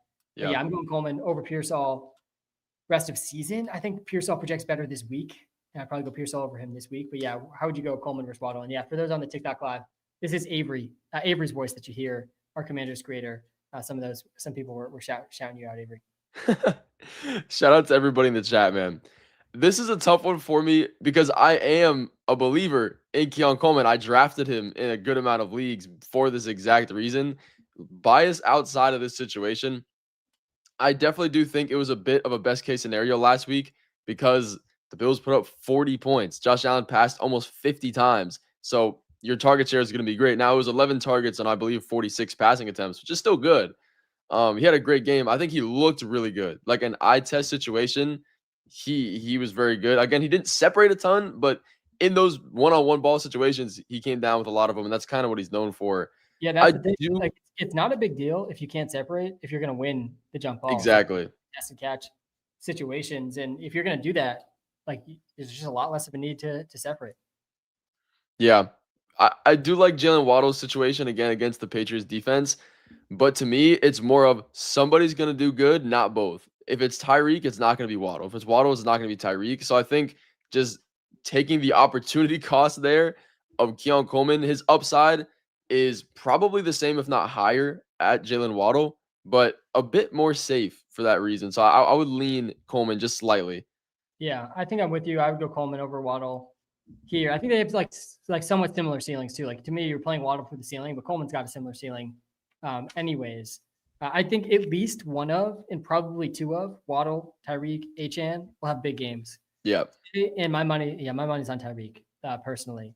Okay, I want to get to this wide receiver question here that I had before. Since just looking at some of the questions we were getting in the chat, a lot of Keenan Allen questions, a lot of Ridley questions, and a lot of Zay Flowers questions too. So I got this pulled up on both lives right now. This is definitely a really difficult start sit here, deciding between Ridley, Keenan, and Zay. Zay's coming off a career best game, really, in his entire career against the Bills, was just running rampant. The wide receiver one in week one with 28.1 points, had a 47% target share. But as I noted earlier, not all target shares are created equal. Only 9 targets. I mean, Keon Coleman, he had 8 targets on like a 25% target share or something like that. Really encouraging target share, but only 9 targets on a run-heavy team, a team that's favored by 13.5 points against the Browns. Keenan Allen's coming off a really encouraging role. He scored as well. He was a top 10 wide receiver last week. And then Ridley was in the Pat Surtain box, like we talked about, and actually projects the best here. How would you play this start sit here between Ridley, Keenan, and Zay? This one might be one of the toughest I've seen because Calvin Ridley, he still gets a tough matchup. Like the Rams defense is good. Zay Flowers, though, if it just wasn't against the Browns, would be so much better. Yes, their defense is good, but if they go up and Derrick Henry gets the touchdowns early, like it could be really bad for Zay Flowers. And I know all of us still have the PTSD from previous years of what could be to come. I think week one is a great indicator of the possibility of what we could see, but we cannot have our overreactions from week one stick too long. I think week two, week three tells us a lot, and it kind of weeds out what is right and what was just fluke games. I wouldn't go with Zay Flowers in this matchup despite being the best guy last week. Calvin really, to me, he's a bit more risky again because of the matchup and because we have a rookie Cam Ward, but he seems the safest in my eyes. Yeah, I think I lean Ridley personally. Keenan has probably the best overall environment with the matchup and the role. Like both, Zay Flowers and Keenan, they both had amazing roles in week one. Keenan's got the better matchup over Zay, better game environment in week two. But to me, I'm believing in our air yards king from last season. For those that don't know what you're referencing, I mean, air yards, my personal favorite volume metric to look at for wide receivers. Rashid Shaheed was up here at the top, but he only played like 4 games. It went Neighbors and then Ridley in terms of air yards last season. And the valuable targets are quantified better by air yards. I'd rather 7 targets 40 yards down the field than 10 targets right at the line of scrimmage, just as an example. And that's what air yards factors in. So yeah, I'm in on Ridley's role on this team. I think Cam Ward actually looked kind of promising, honestly, in the context of playing the Broncos in his very first NFL game. Yeah. I definitely am still like I'm on the Rams in the survivor pools. I don't think the Titans can win this game, but I think Ridley, like the target volume, even against Pat Surtain, he hits a 32% target share.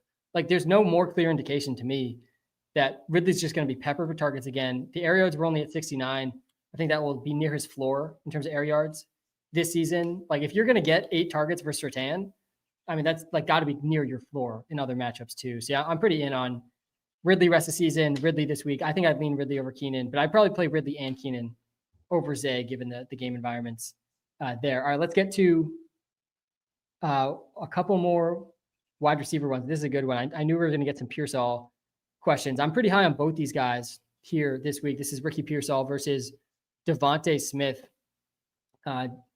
Off the cuff, before I even pull up the projections, Avery, which side are you going with here? Pearsall versus Devonta?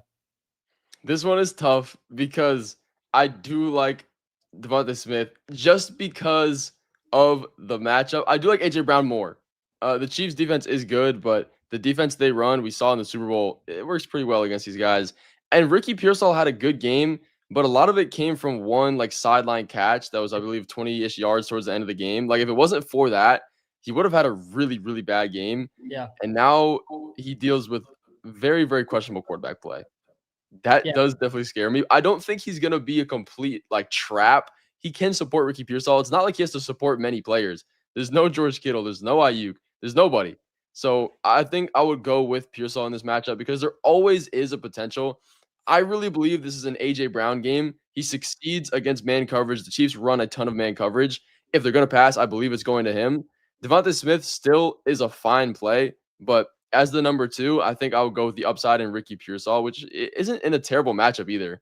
Yeah, shout out to Nikki, by the way, tuning in all the way late at night in Australia. Shout out to everyone in the live. We're almost at hour 3 on the live stream. Shout out to everyone still in here. We're going to get to as many start take comments as we can. I promise, here down the stretch of Avery's segment. Been great having you on, Avery. And yeah, I do really like Devontae Smith and AJ Brown this week as well. I think I would go Devontae over Pearsall. I'm pretty excited about the potential Brian Thomas Jr. effect with Mac and Cheese, Mac Jones. And I think if anyone gets that effect, it's either going to be Christian McCaffrey or Pearsall.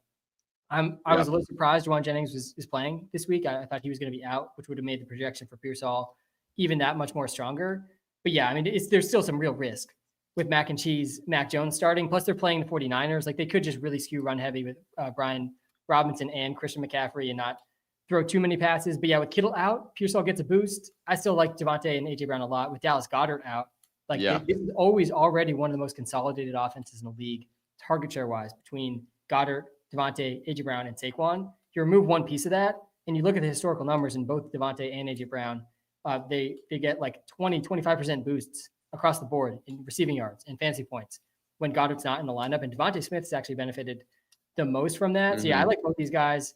And I think the question was Devontae versus Pearsall. So yeah, I would go Devontae over Pearsall. And I agree, I would play AJ Brown over Devontae Smith. And this is also just one of the few matchups for the Eagles. Like, they could just be forced to throw, right? If this game is close, they're playing from behind, which is not common for them over the last year plus, then we could see better than usual pass game performances there too. All right, let's get to another receiver one here. Hollywood Brown versus Pearsall. Two guys we've already talked about at length here, so we can go kind of fast through this one. Avery, we got Pearsall projected ahead in this spot.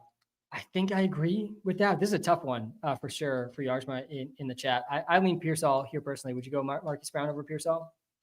I would still go Pearsall. Again, really positive matchup. He's the only receiver. Like, Mac Jones needs to get this guy the ball, and he's good. Like, at the end of last season, if you can pull up his game logs at the end of last year for Ricky Pearsall, it was a good stretch. I believe it was the last 2, maybe 3 games for him. Like, we definitely see the potential that he can have. Yeah, so yeah, going back to last season, he has 29 points, 19 points, and then the first game of this season, he has 15 points. I don't think he scored a touchdown. I think he actually did score a touchdown in maybe both those games that we were just looking at. Yeah, he had a TD in both those games.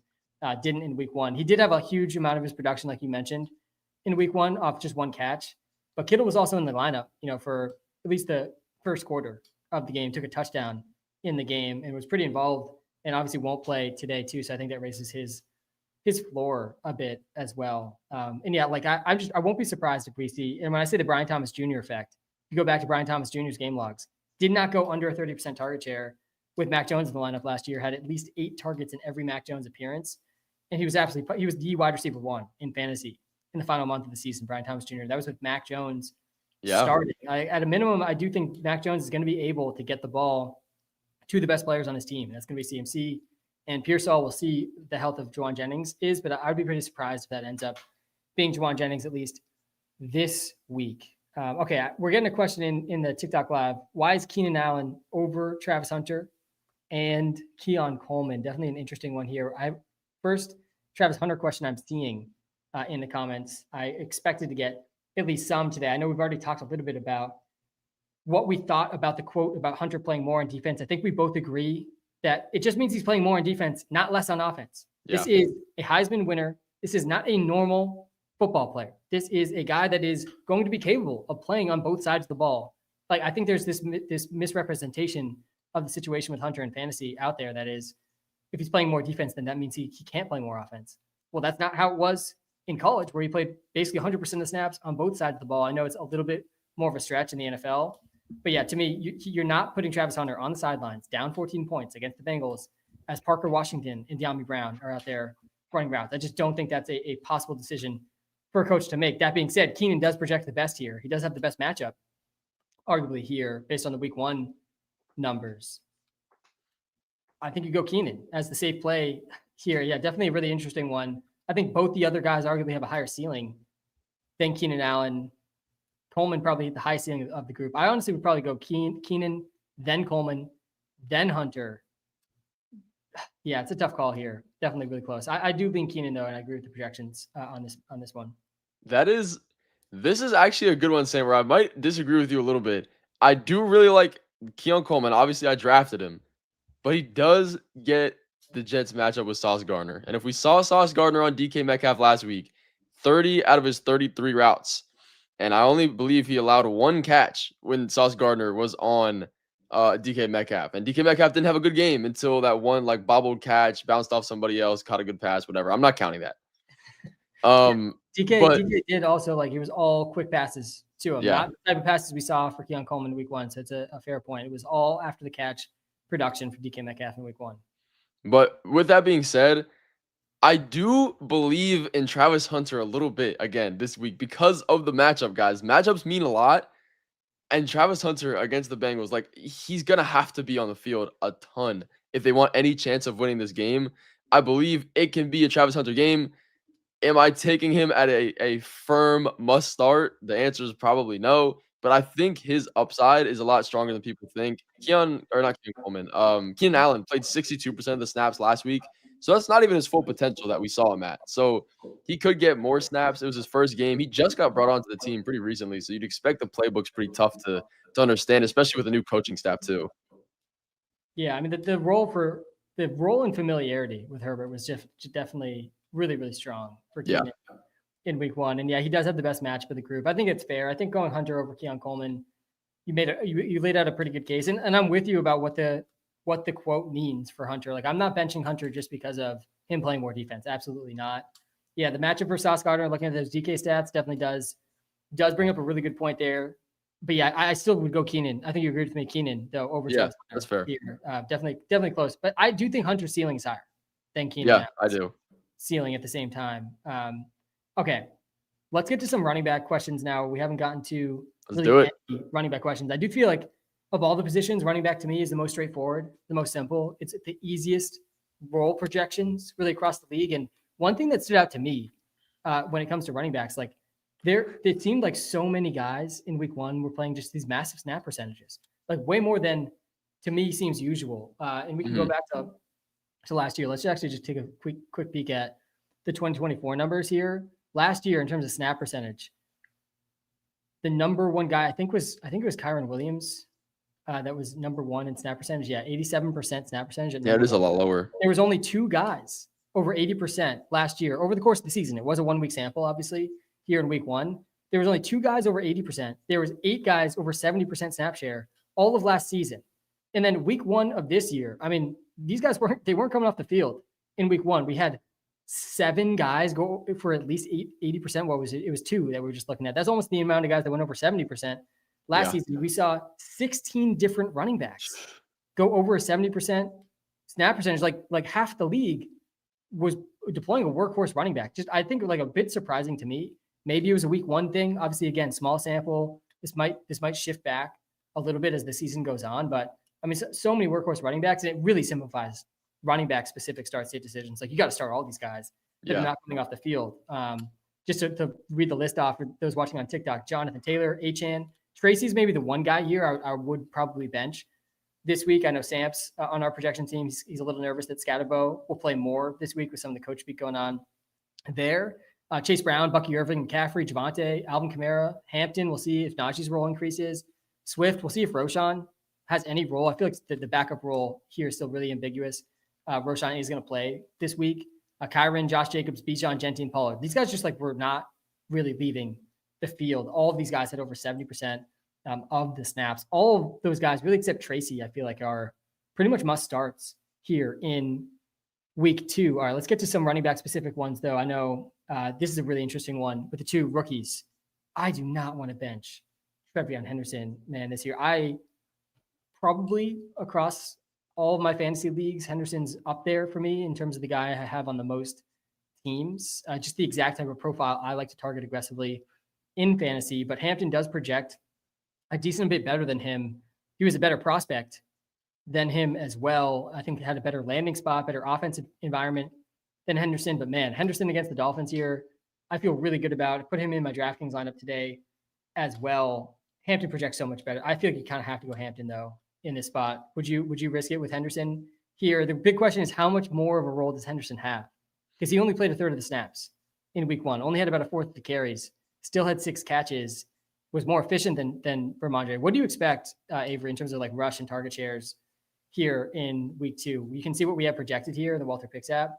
Yeah. He had 28% in week 1. We're projecting 35% here in week 2. He had 13% target share in week 1. We're projecting 15% here in week 2. Do you think we're being cautious here? He beats these, or what are your thoughts on the start sit and Henderson in general? Yeah, I was just about to ask you how you feel about Trevion Henderson's snaps last week, because it definitely wasn't inviting for the people that were hyping him up all draft season. I believe he got into a peak of like the 4th, 5th round in sharpest draft sites. In one of my high stakes leagues, a 14-team league, to be fair, I took him in round 2, the end of round 2. I took Trevion Henderson. That is how high I was on. That was the same face the rest of the league made, Avery, when I made that pick. But I'm still really high on him. But yeah, sorry, keep going. I cut you off. No, you're good. We're definitely steaming. And I was definitely one of those people, steaming him up for the season. Yeah, I definitely think Omarion Hampton is going to be the answer here. I love the 6 receptions for Trevion. But again, Drake May passed, I believe, 45, 46 times. So when you look at that target share, when you bring it back down to a regular level for the Patriots, it's probably going to be a lot lower. Now, he is an amazing receiving running back, though. So it's like his receptions are always going to be there. But 6 fantasy points just off catches probably isn't going to be a floor. And I believe with those 6, he put up 11. So if you drop those fantasy points to 3 receptions, it's not as great of a start. I do believe he's slowly going to keep increasing his snaps.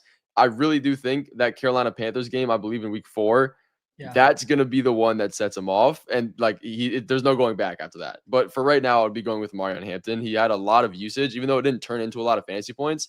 I believe 15 carries in his very first game. And Najee was playing. Yeah, the big question here, I think both these guys, they're going in different directions volume-wise, right? I think Najee Harris will play a little bit more. Yeah, for sure. Another week. Like he didn't even get a full week of practice in before that week 1 game because they played on Thursday night. And he missed the whole preseason with the eye injury he suffered on July 4th. It's still like a very, unusual and uncertain situation. There wasn't still not many details that even came out about the injury, but he did play week 1. He's going to play more, I think, in week 2 for Najee Harris. And then Henderson on the other side is going in a different direction. But I mean, there's such a big gap here in the playing time. 80% of snap percentage for Hampton in week 1, 35% for Hendo. I think Hendo gets over 50% of snaps for the Patriots today. I'm still very bullish on him. I'm definitely not selling. And I think one of the biggest mistakes people make every year is selling too soon with the rookies. I think Matthew Golden is probably the biggest risk right now for people to panic and drop or sell really, really low at this point.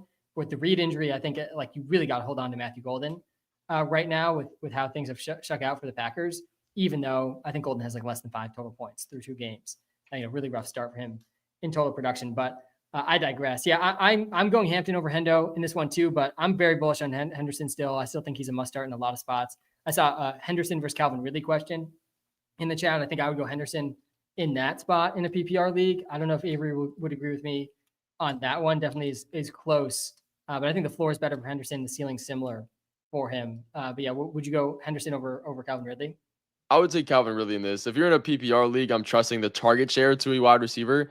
Until we see Henderson playing above 50% of the snaps, then I'll be a lot more understanding of that. But he's definitely not a bad start. Yeah, I definitely get that for sure. And yeah, I think certainly the target volume for Ridley is locked in like we talked about. All right, let's go to we'll agree to disagree there on Hendo versus Ridley. We'll come back to that one, see who ends up producing more. Pearsall versus Favre versus Jacoby Myers. Really interesting one here in a PPR league. He can't start two of these guys. I'm glad we got a Jacoby Myers question because I don't know how you bench Jacoby Myers. You don't. In week 2. You really, really can't. Projects as a top 15 wide receiver in the app right now. And it's a good matchup versus the Chargers. He's coming off a near 100-yard performance versus the Patriots. Brock Bowers is banged up, expected to play, but not guaranteed to play. And I'm pretty skeptical of Pete Carroll. He's historically been really optimistic when it comes to injuries. And it seems like he came out and said Bowers is playing. And then they still gave him a questionable tag. Like he's not off the injury report. He came out and said right after the injury, Bowers is fine, doesn't practice all week. Like I think he's been overly optimistic about the Bowers injury from the get-go, which has me a little bit nervous. And even if Bowers plays, I think a risk of him being a little bit more limited. Even if Bowers is not injured and is fully healthy, Myers is a smash based on his week 1 role. 30% target share, 17.7 points without a touchdown. These are the types of guys you really want in fantasy that can put up top 20 numbers without touchdowns. This is what McCaffrey's been doing for years. Then when the touchdown hits, bang, they're a top 5 player on the week in fantasy. So yeah, I'm going Myers here. Do you disagree? Are you as bullish about Myers as I am and we are in the projections here? Oh, no, I completely agree. Jacoby Myers was a must draft all year. I love what I saw in week 1. We're starting him here. The matchup against the Chargers isn't as negative as some people would think. Last week against the Chiefs, they did allow top 10 fantasy points to wide receivers on the outside. Yep. That's exactly where Jacoby Myers is playing. And if you look at his air yard share, that is juicy. And I love to use that as a stat here. And it's just so good. Fantasy points are coming if you're getting the ball, even if you don't end up getting the catchable targets. But thinking of the catchable targets, Geno Smith last year was top 5 in catchable target rate thrown to his wide receivers. Last year, he was dealing with Aiden O'Connell. He was dealing with Gardner Minshew, 2 players that were in the bottom 5. So it is a complete 180, even if Geno Smith is not a fantasy relevant quarterback. Yeah, Geno was like a very sneaky QB upgrade situation heading into the season. It showed right away in week 1 for sure. All right, we got a Judy question here. Travis Etienne question too. 2 guys I did expect to see some start-sit questions about. Travis Etienne's a really tough guy to bench, obviously, coming after what he did in week 1, plus the Tank Bigsby trade, I think really boosts his floor to some extent. He's clearly the workhorse lead back on this Jaguars offense in a game we're both excited about to be pretty high scoring. But you also have Keenan Allen in this question too. Judy, who we haven't talked about, but Judy was one of the guys, I think I mentioned it earlier in the live when I looked at our projections throughout the week. Like he just kept standing out to me he's projected really high. Just seems a little higher than I would have expected him to be projected, but the game environment looks great. The role was pretty strong in week 1. He is the clear wide receiver 1. There is suddenly kind of a lot of mouths to feed with Fannin and Njoku and Tillman, and now Quinshon Judkins back, and Dylan Sampson had 8 catches in week 1. But if the pass volume in total is there, could definitely see a big game from Judy. But yeah, how are you feeling here? ETN versus Judy versus Keenan. I assume this is a PPR league since he did not say. Yeah, this is so tough for me. Again, Joe Flacco on the books already is projected for 40 passing attempts. I think it's going to be way more than that. It's just so tough, man. I think Travis Etienne is going to be your safer option as far as a floor goes, again, because running backs are typically safer in that way. And them getting rid of Tank Bigsby, like you said, Sam, is definitely a teller of what they want to do. I think it's more – I don't think Bashaw Tutin is going to get used a ton yet. We saw LaQuint Allen actually get some touches, so shout out to Sam for calling that out months in advance. My two super deep sleepers, or one of them, I forget who the second one even was, but yeah, one of my I think I defined them as super deep sleepers. I think one of my deep sleepers was Cedric Tillman. One of my super deep sleepers was LaQuint Allen. A lot of people didn't even think he was going to make the team for the Jacksonville Jaguars. I was very confident he'd be on the team. I was very confident he'd have a role, and he's their primary passing down back. I still think Bashaw Tutin's a lot more exciting, has a higher ceiling, because he like LaQuint Allen is just not, he's never going to get a huge rushing role. Like he's going to be this really specific role. But yeah, he led all college football running backs in receptions last year at Syracuse, over 40 catches. And yeah, I think that the trade away from Bigsby is probably the biggest win for Tutin of the whole group, since that's the role that Tutin is going to be playing, is sort of this primary backup running back rushing role. But yeah, definitely huge for him. I would go ETN in that question. I do like leaning running backs in those situations.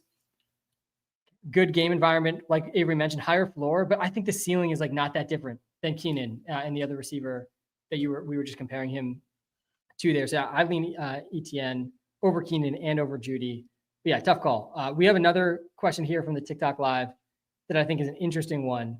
I'm curious what you think about this one. It seems like I'm higher on Henderson than you are, just in general. This might be some bias coming in from how high I was on him heading into the season, and I had like my hopes for him haven't really dropped, honestly, that much. Like a little disappointed, obviously, with week 1, but I do think he's going to play more moving forward, and he did have 6 catches, which was encouraging.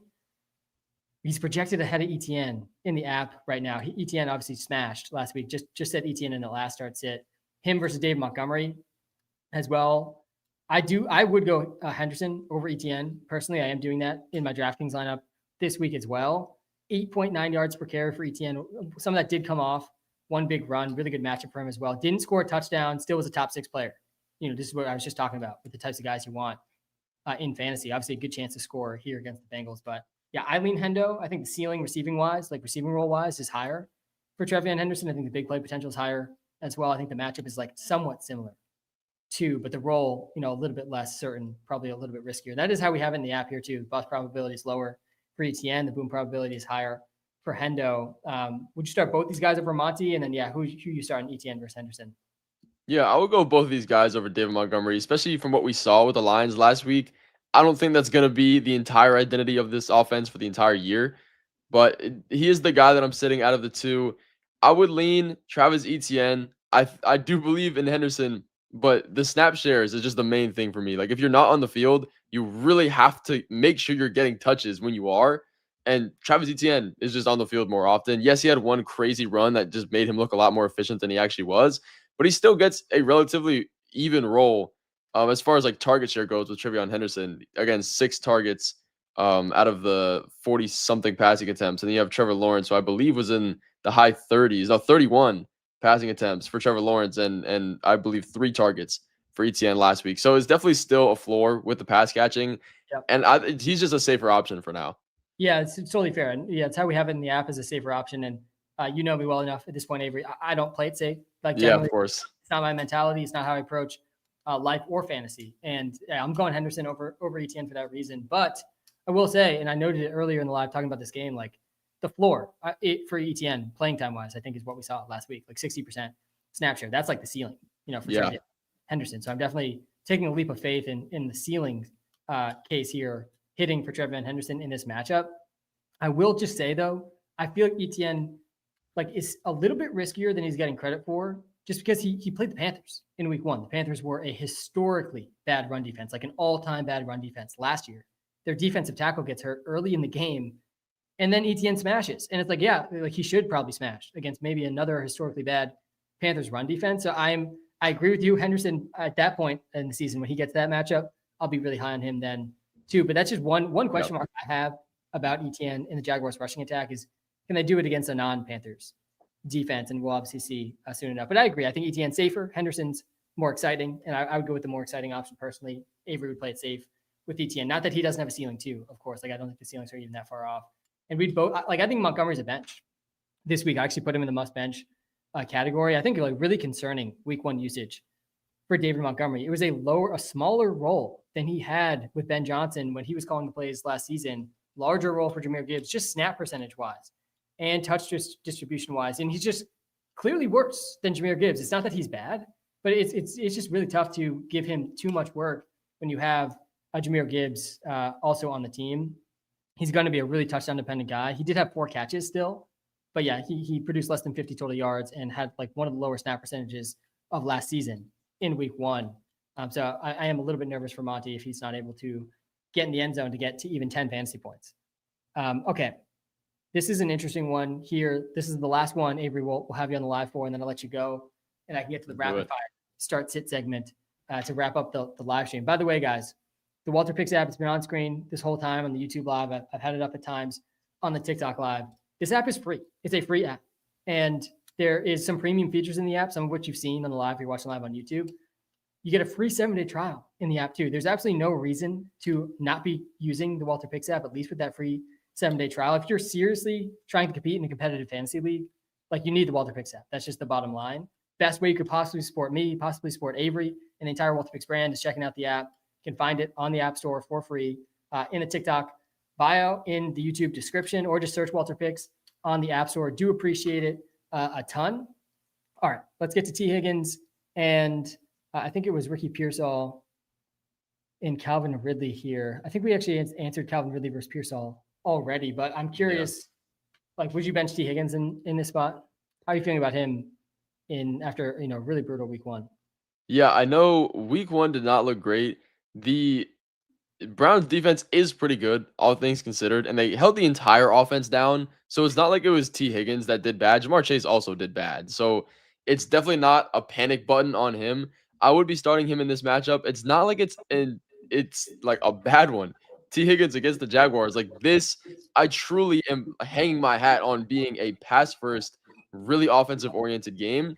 Now, will Trevor Lawrence be able to keep up? That's another question. But I think the Bengals, this needs to be a get right game for them. They have started slow too many years in the NFL. Like, they know the urgency of this game. They know they need to put the ball in the Stars' hands. T. Higgins has had the history of being a little boom bust, but when he's in the offense, like, we've seen wide receiver 3 years from him before. We've seen wide receiver 1 weeks from him before. He's a guy that I'm starting. I have him in a league too. I'm starting him over JSN.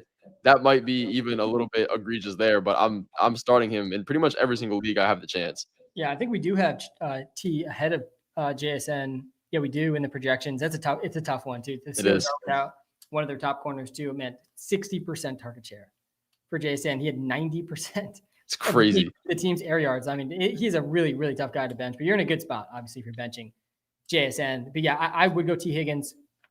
The actual original question was Pearsall, Egbuka, and Higgins. I think Egbuka and T is a little closer, but I would go T. Higgins over Egbuka as well, even though I do really like him a lot.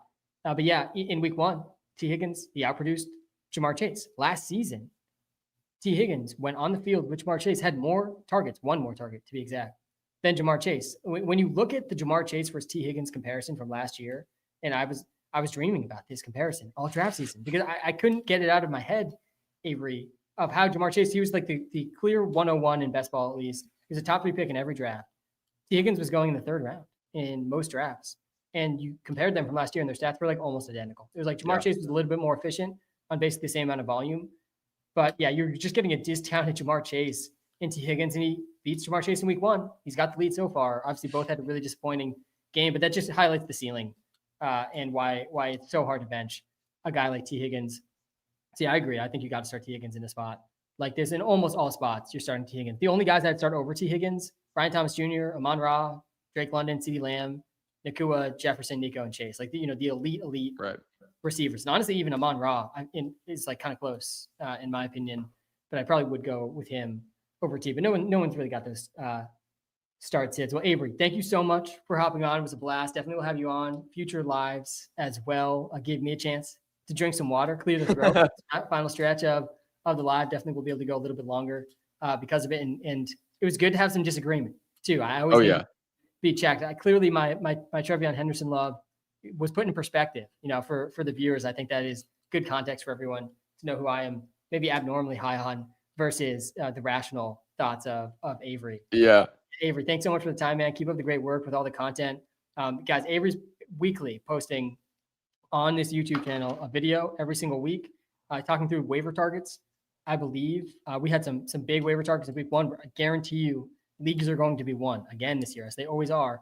Oh, yes. Waiver wire. Everyone loves to obsess over the draft, but man, waiver really is oftentimes where these leagues are won. And then Avery's also going live every single Thursday night on this channel. So make sure you hit the subscribe button, hit the like button, so you don't miss Avery's content later on this season. And I'm sure you'll join some Sunday morning lives in the future as well. Avery, thanks so much. Good luck this Sunday. And yeah, I'm sure we'll talk to you tomorrow. Yeah.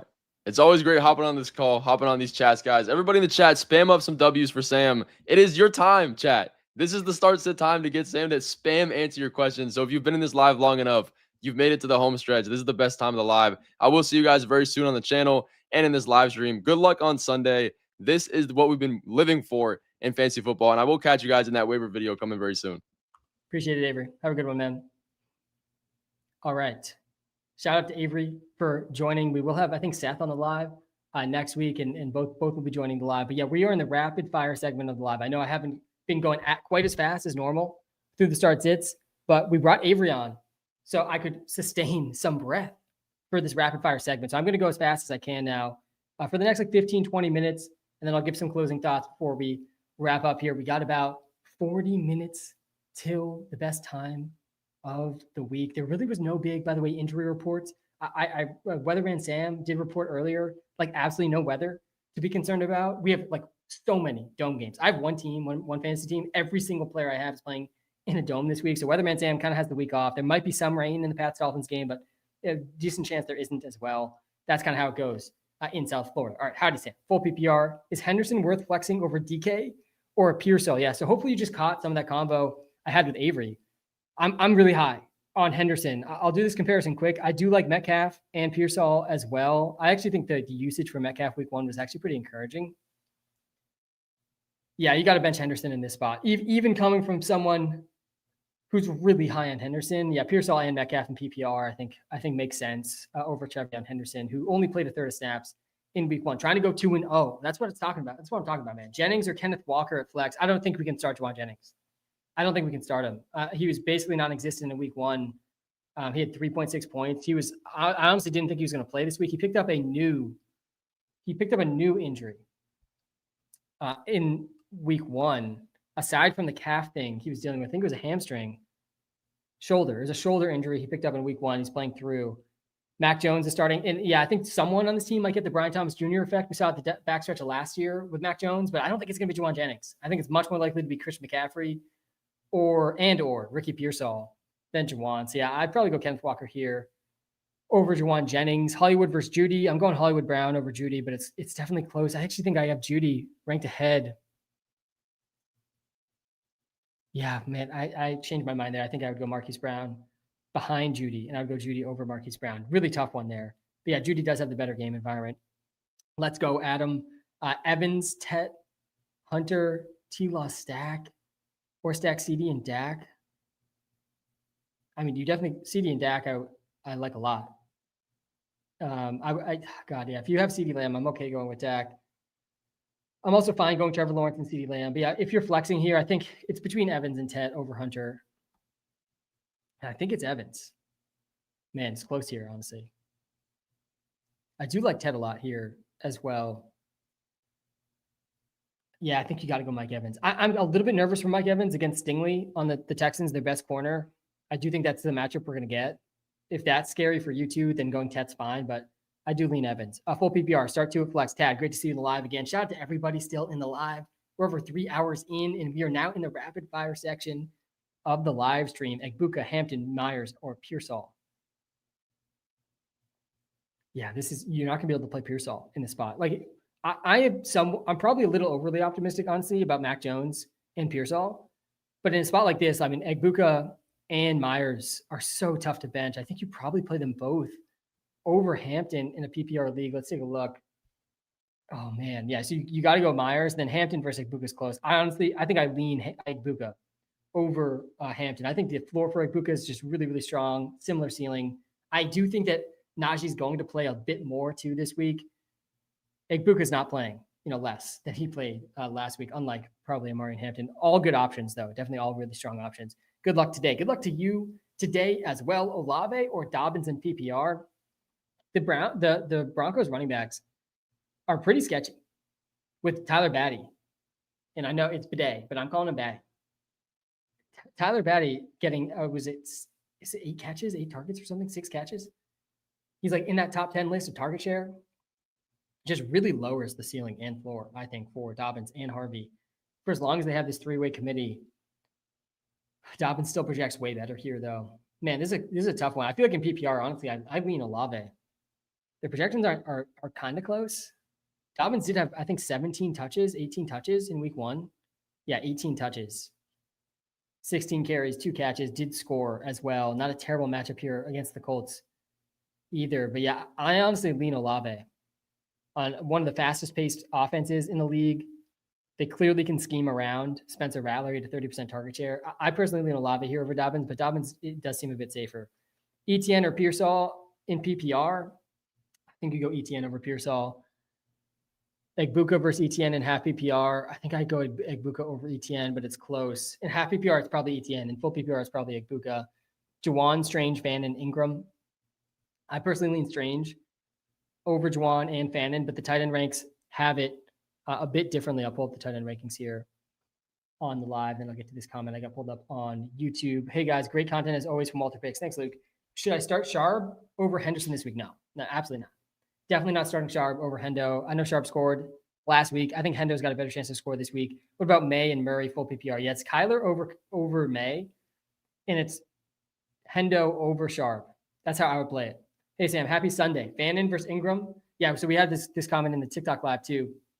We knew there was going to be a lot of tight end questions on live today, so I came very prepared. And I do have a slight disagreement with the rankings in the Walter Picks app, and this will happen. The rankings in the Walter Picks app are powered by our machine learning model, Walter, and a team of 5 fantasy football data science nerds who also play a role in the projections. And I'm one of those 5. So I don't just decide these rankings myself. Sometimes I will disagree with them slightly, especially in cases where it's really, really close. Like these rankings can be misleading if you don't tap in and actually look at the projections. These guys all project within 0.4 points of each other. I think Brenton Strange is the safest play given the game environment. I think Fannin is a little bit riskier but higher ceiling just because he's a rookie tight end. And he also got some running back snaps last week. I don't know if we're going to see that still with Quinshon Judkins back. And Juwan Johnson, like his role was the best of the group, but his matchup is the worst of the group this week. As Avery noted, the 49ers have historically been really good versus tight ends. I don't think we can read too much into week 1 because they played the Seahawks, who have like one of the worst tight end rooms, if not the worst, in the entire NFL. But they have historically been good against tight ends. Yeah, I like Brenton Strange. And if Travis Hunter does end up playing less too, which I don't think he will, but there's a chance, that'll obviously be big for Strange too. So I lean Strange, then Fannin, then Juwan.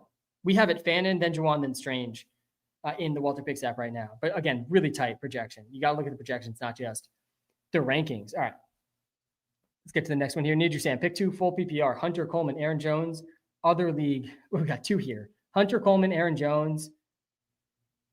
Yeah, I'd probably bench Aaron Jones here and play Hunter and Coleman. Javonte, Devonta, and Keenan. Man, Javonte Williams is tough to bench. I think I have him as one of the must starts of the week over on the TikTok live. No, I did. I did put him in there. I had Henderson in there too. Let's do this comparison quick. I really want to start Devontae Smith here.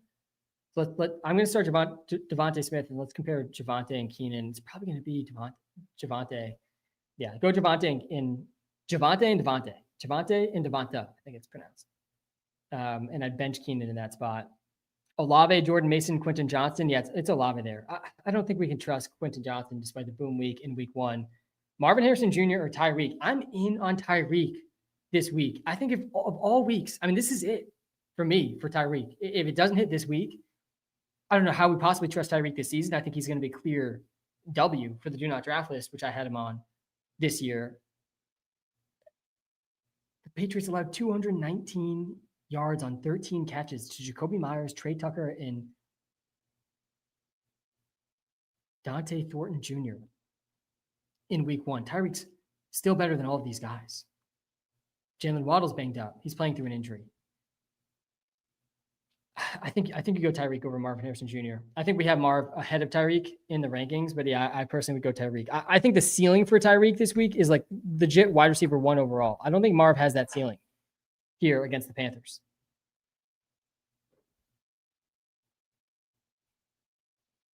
All right, let's keep going. I think we're nearing the 100 mark of the start to questions. Kyron or Connor? I'm going Connor, I think, over Kyron. I think we might have that different too. Oh man, it's close. Kyron's role was really good. He gets the Titans, who were not great against the running backs either. You got to go Kyron. My gut says James Conner against the Panthers, but Trey Benson was more involved. Kyron's still in like one of the biggest roles in the league. Yeah, I think I go Kyron over Connor. Judy or Marv, full PPR. Yeah, this one's probably pretty close too. I think it's Judy. There's definitely way bigger risk, obviously, for the Cardinals than the Browns to just skew really run heavy. And there's just no way the Browns end up skewing run heavy in this matchup versus the Ravens. The Bills weren't even able to skew run heavy in the matchup versus the Ravens. Yeah, it's Judy. The game environment's just like so locked in. It's very tough to have a truly locked in game environment before a game. So much can happen. Obviously, that changes expectations. Been tuned in the whole stream, Sam. Love all the content. Dimitri, thanks so much. Need help in the flex. Smitty or ETN, half PPR?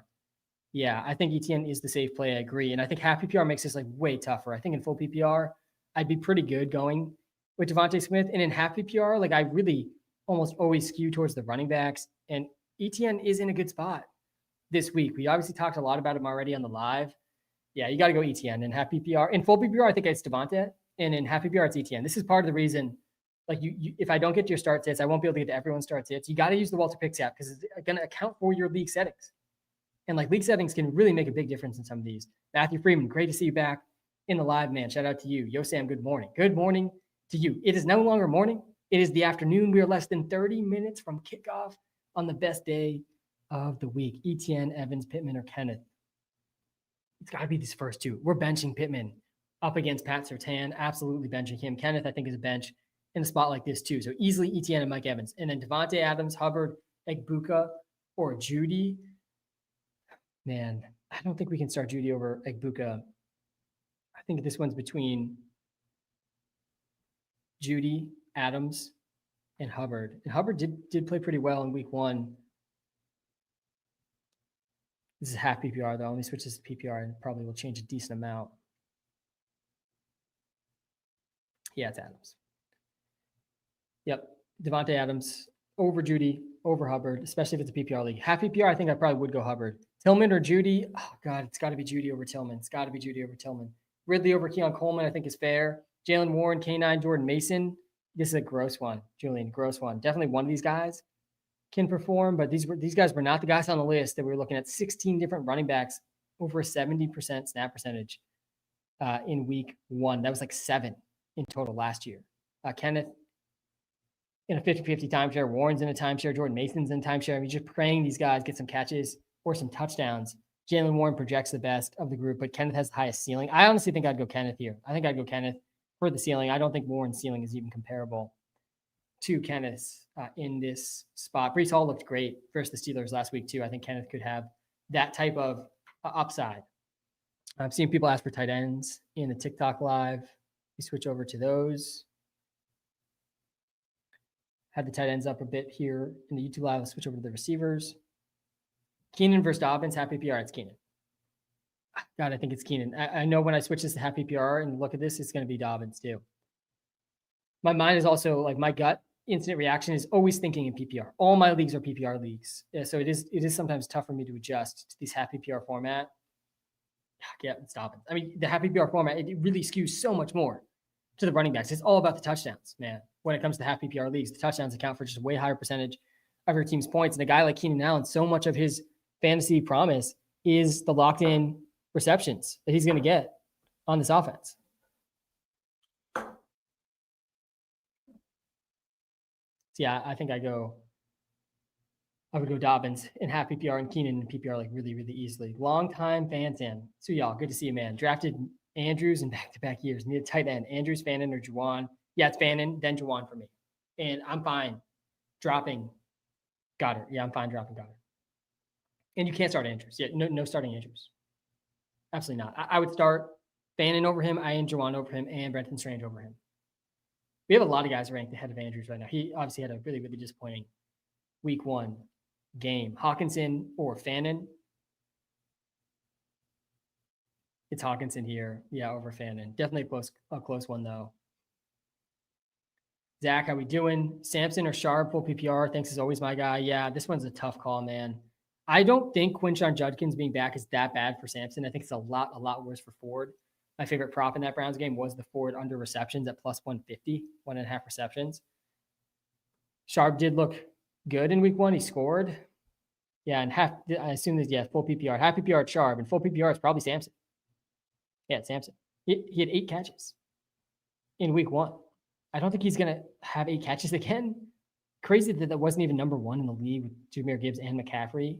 Just in incredible roles. But the fact that he's up there on the list with those guys, I think says enough. I think in PPR, you can feel pretty good about Sampson's role moving forward. Pearsall, Shakir, or Marv PPR. I think I'd rank these guys as Pearsall 1, Marv 2, Shakir 3. The first two are close. The last one's not close. You can't start Shakir in a spot like this. I think this one's really close. Man, yeah, this is a tough call here. I think I would go Pearsall personally, but would not knock you at all for going Marv. I think he's a bit safer with Mac and Cheese Mac Jones starting at QB for the 49ers. Pitts, Fannin, or Ingram? I'm going Fannin over Pitts, and I'm going Pitts over Ingram. Let me go to the must starts, must benches again. Let me pull up the DraftKings lineup one more time as well here as we wrap up the YouTube live.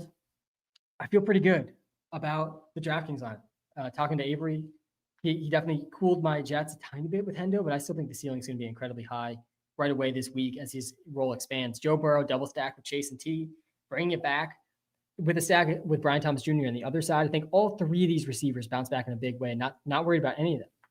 Breece Hall against a Bills defense that was barely able to touch Derrick Henry last week. Chris Olave at a really cheap price on DraftKings and Flex. Harold Fannin, like near minimum priced as well. And the Seahawks defense, I think, is getting slept on as well. As a reminder, the free player prop of the day is Breece Hall over 79.5 total yards. I don't think he can get schemed out of this game with the role that we saw for Breece Hall in week 1. He had a solid target share.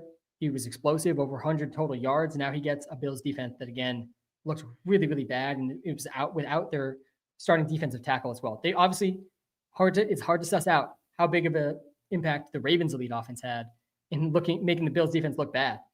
But I think it was both. I think the Ravens offense is historically elite again, and the Bills defense is going to struggle this season, creating some fantastic fantasy environments and for player props as well. So yeah, I like the Breece Hall over 79.5 total yards today. All right, we've got one final start sit in me, and then we will wrap up. Zach Sharp or Cedric Tillman. Yeah, I'd go Tillman over Sharp, and then Alvin, Sampson, Jamo, Dobbins, half PPR flex spot for my second league. Again, half PPR, I think it's Dobbins. Yeah, I think it's Dobbins. Both Sampson and Jamo, they get a big knock in half PPR leagues. Tet versus DJ Moore. This one's close. I know I said I have one left. This one's definitely a tough one. Pulled the running back ranks here. See someone asking for those before we wrap up on the YouTube live. Let's do this last comparison. Tet versus DJ Moore. Tet. Yeah, go with Tet. I feel pretty good about Tet. He actually had a pretty good game, all things considered, about Bryce Young in week 1. Still put up 12 points, 5 catches, 68 yards. Clearly, the offense is going to run through Tet McMillan. I feel pretty good and comfortable going Tet over DJ Moore in this spot. All right, guys, that's my time on the YouTube live. Thank you so much for tuning in. Time, the most valuable thing we have. I seriously appreciate you guys spending some time with me today. Good luck, everyone. We got weekly content, 2 videos a week, waiver video, trade video, 3 lives a week, a Wednesday night trade and waiver focused live from Seth, Thursday night from Avery, and then me every Sunday morning. So make sure you hit the subscribe button on the YouTube channel because we're just getting started on the path to fantasy championships this season. Guys, enjoy your Sunday and good luck, everybody.